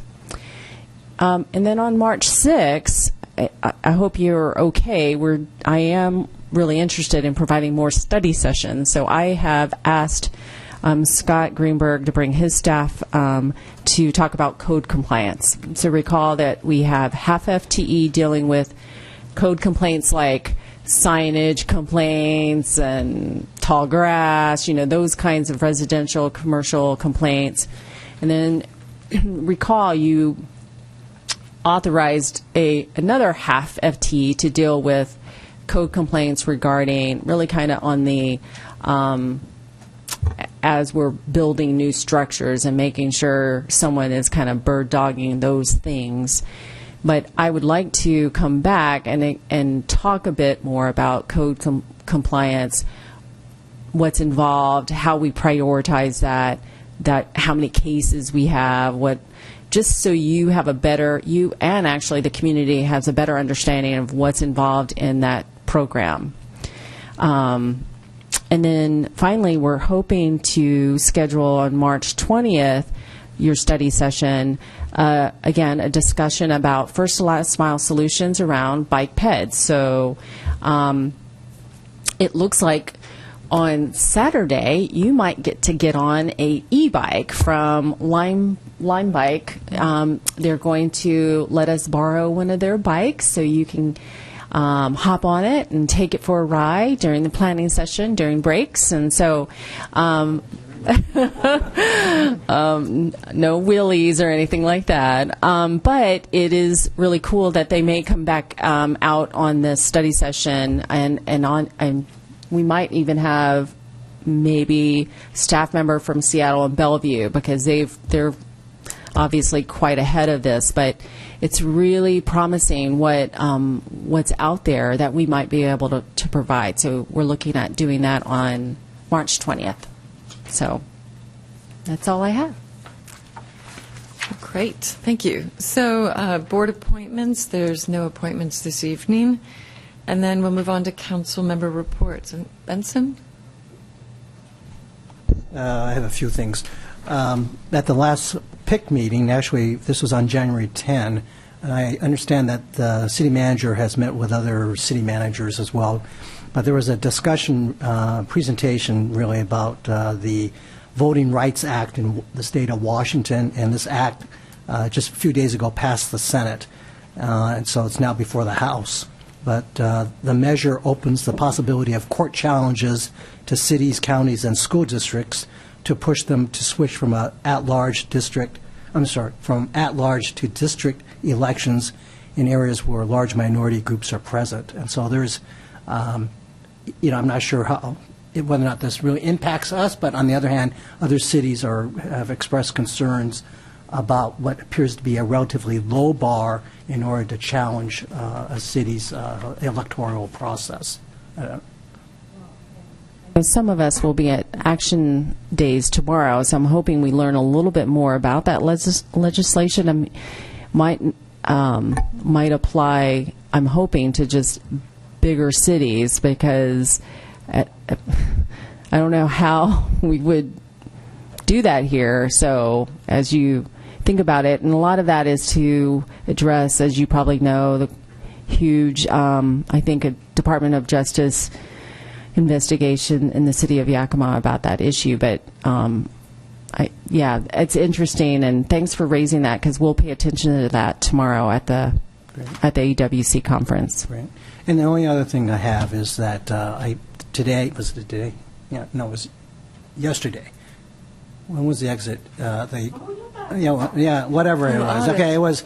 It was. I attended the exit conference conducted by the Washington State Auditor's Office, and the good news. I think all you guys received the report, and so it's been 20-plus years that we've got another clean bill of health.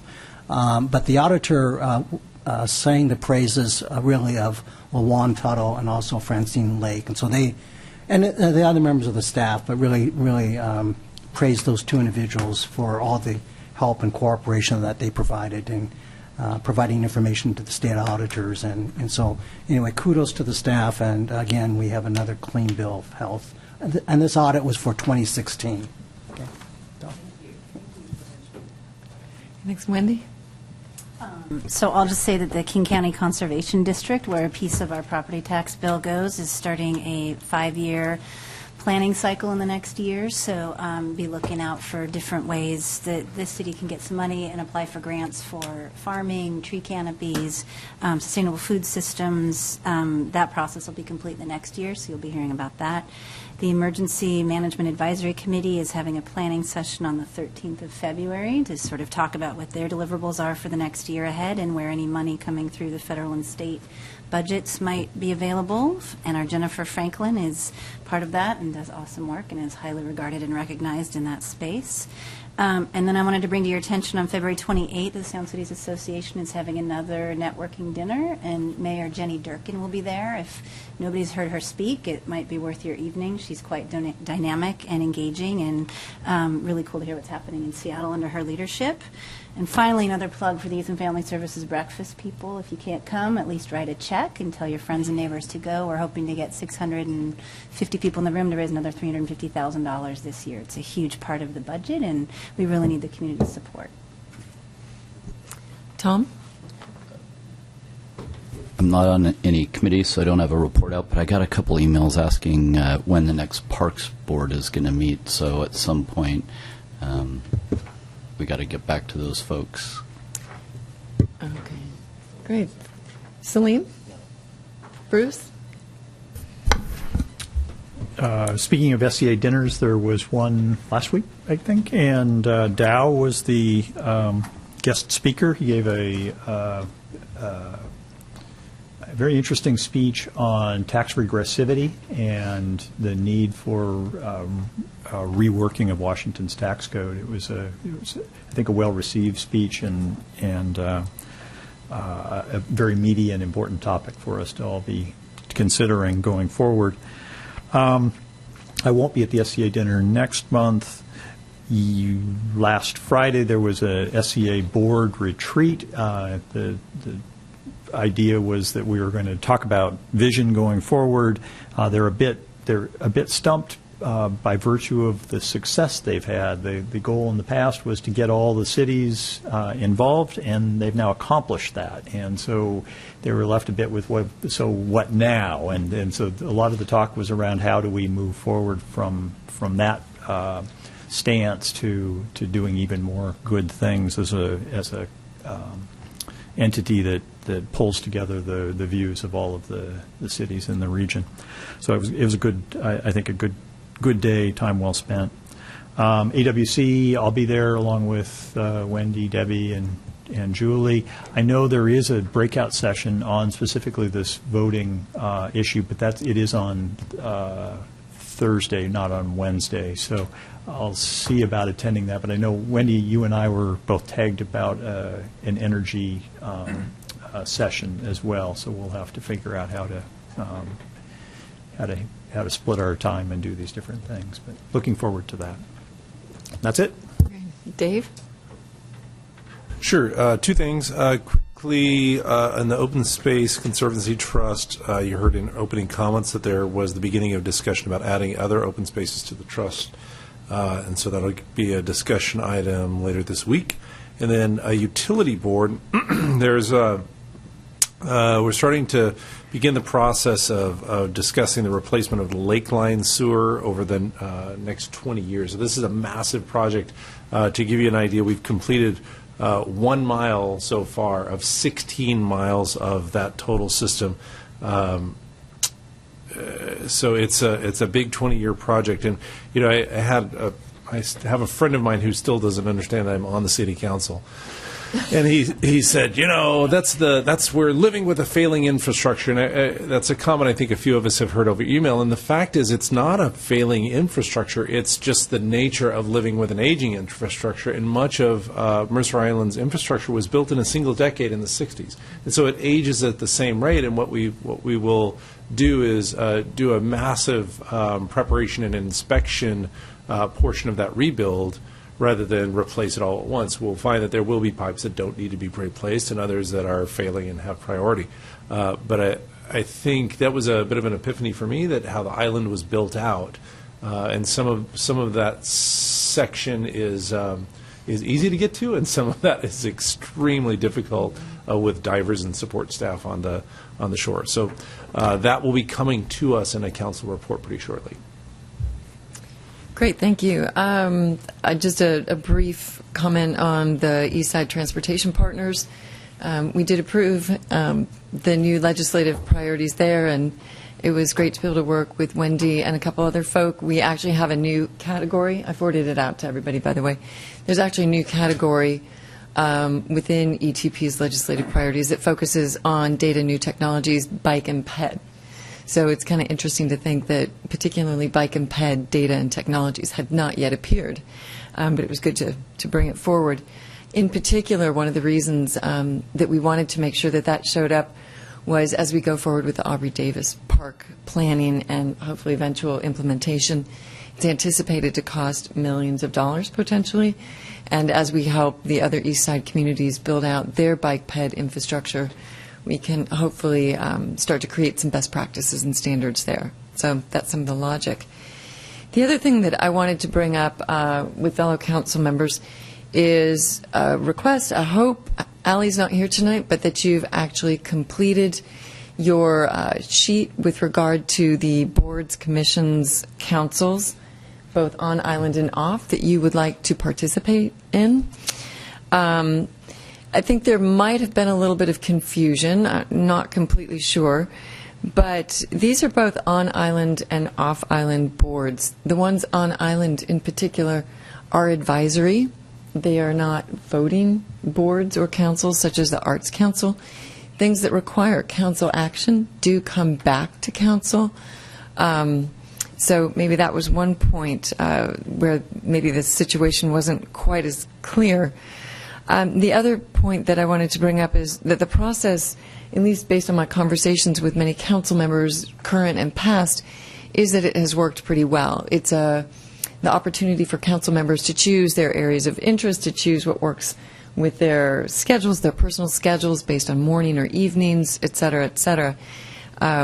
And what I've heard more or less, and I certainly looked to Bruce, is that people were generally fairly satisfied with how it came out, getting 70-80% of what worked well for them.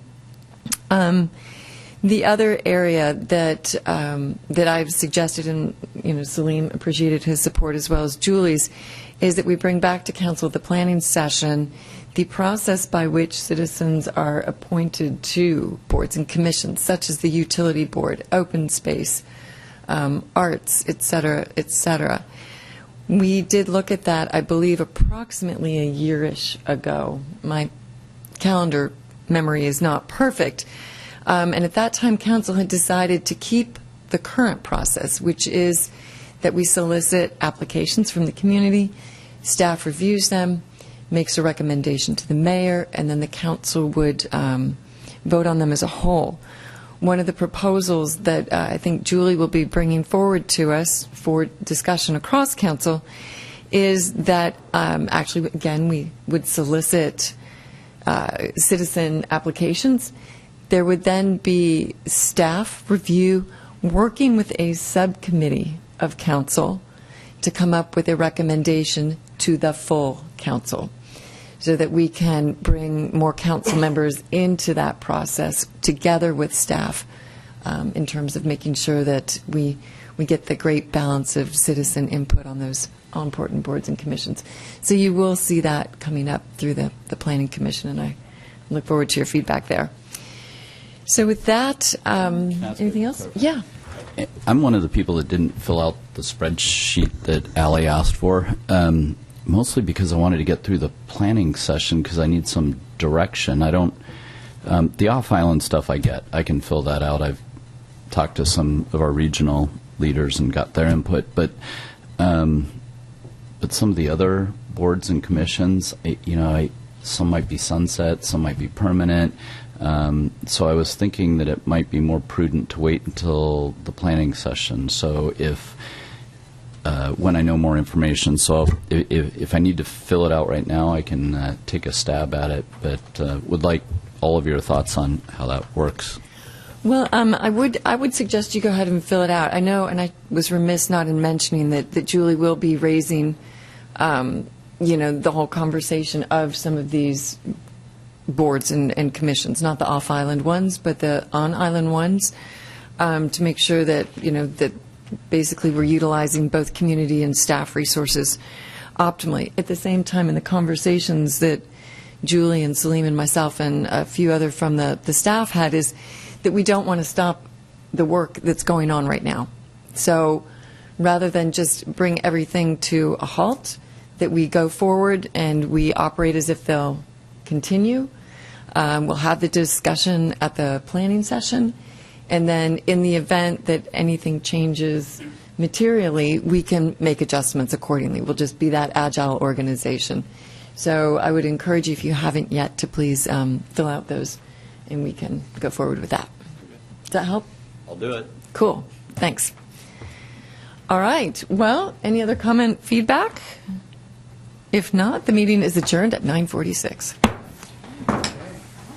Look at that. You're breaking records already. In 2017, one didn't end before 10 until the end of the year. Well, let's just say the topics have been somewhat different. That's true. Oh, gosh. You guys had some record breakers.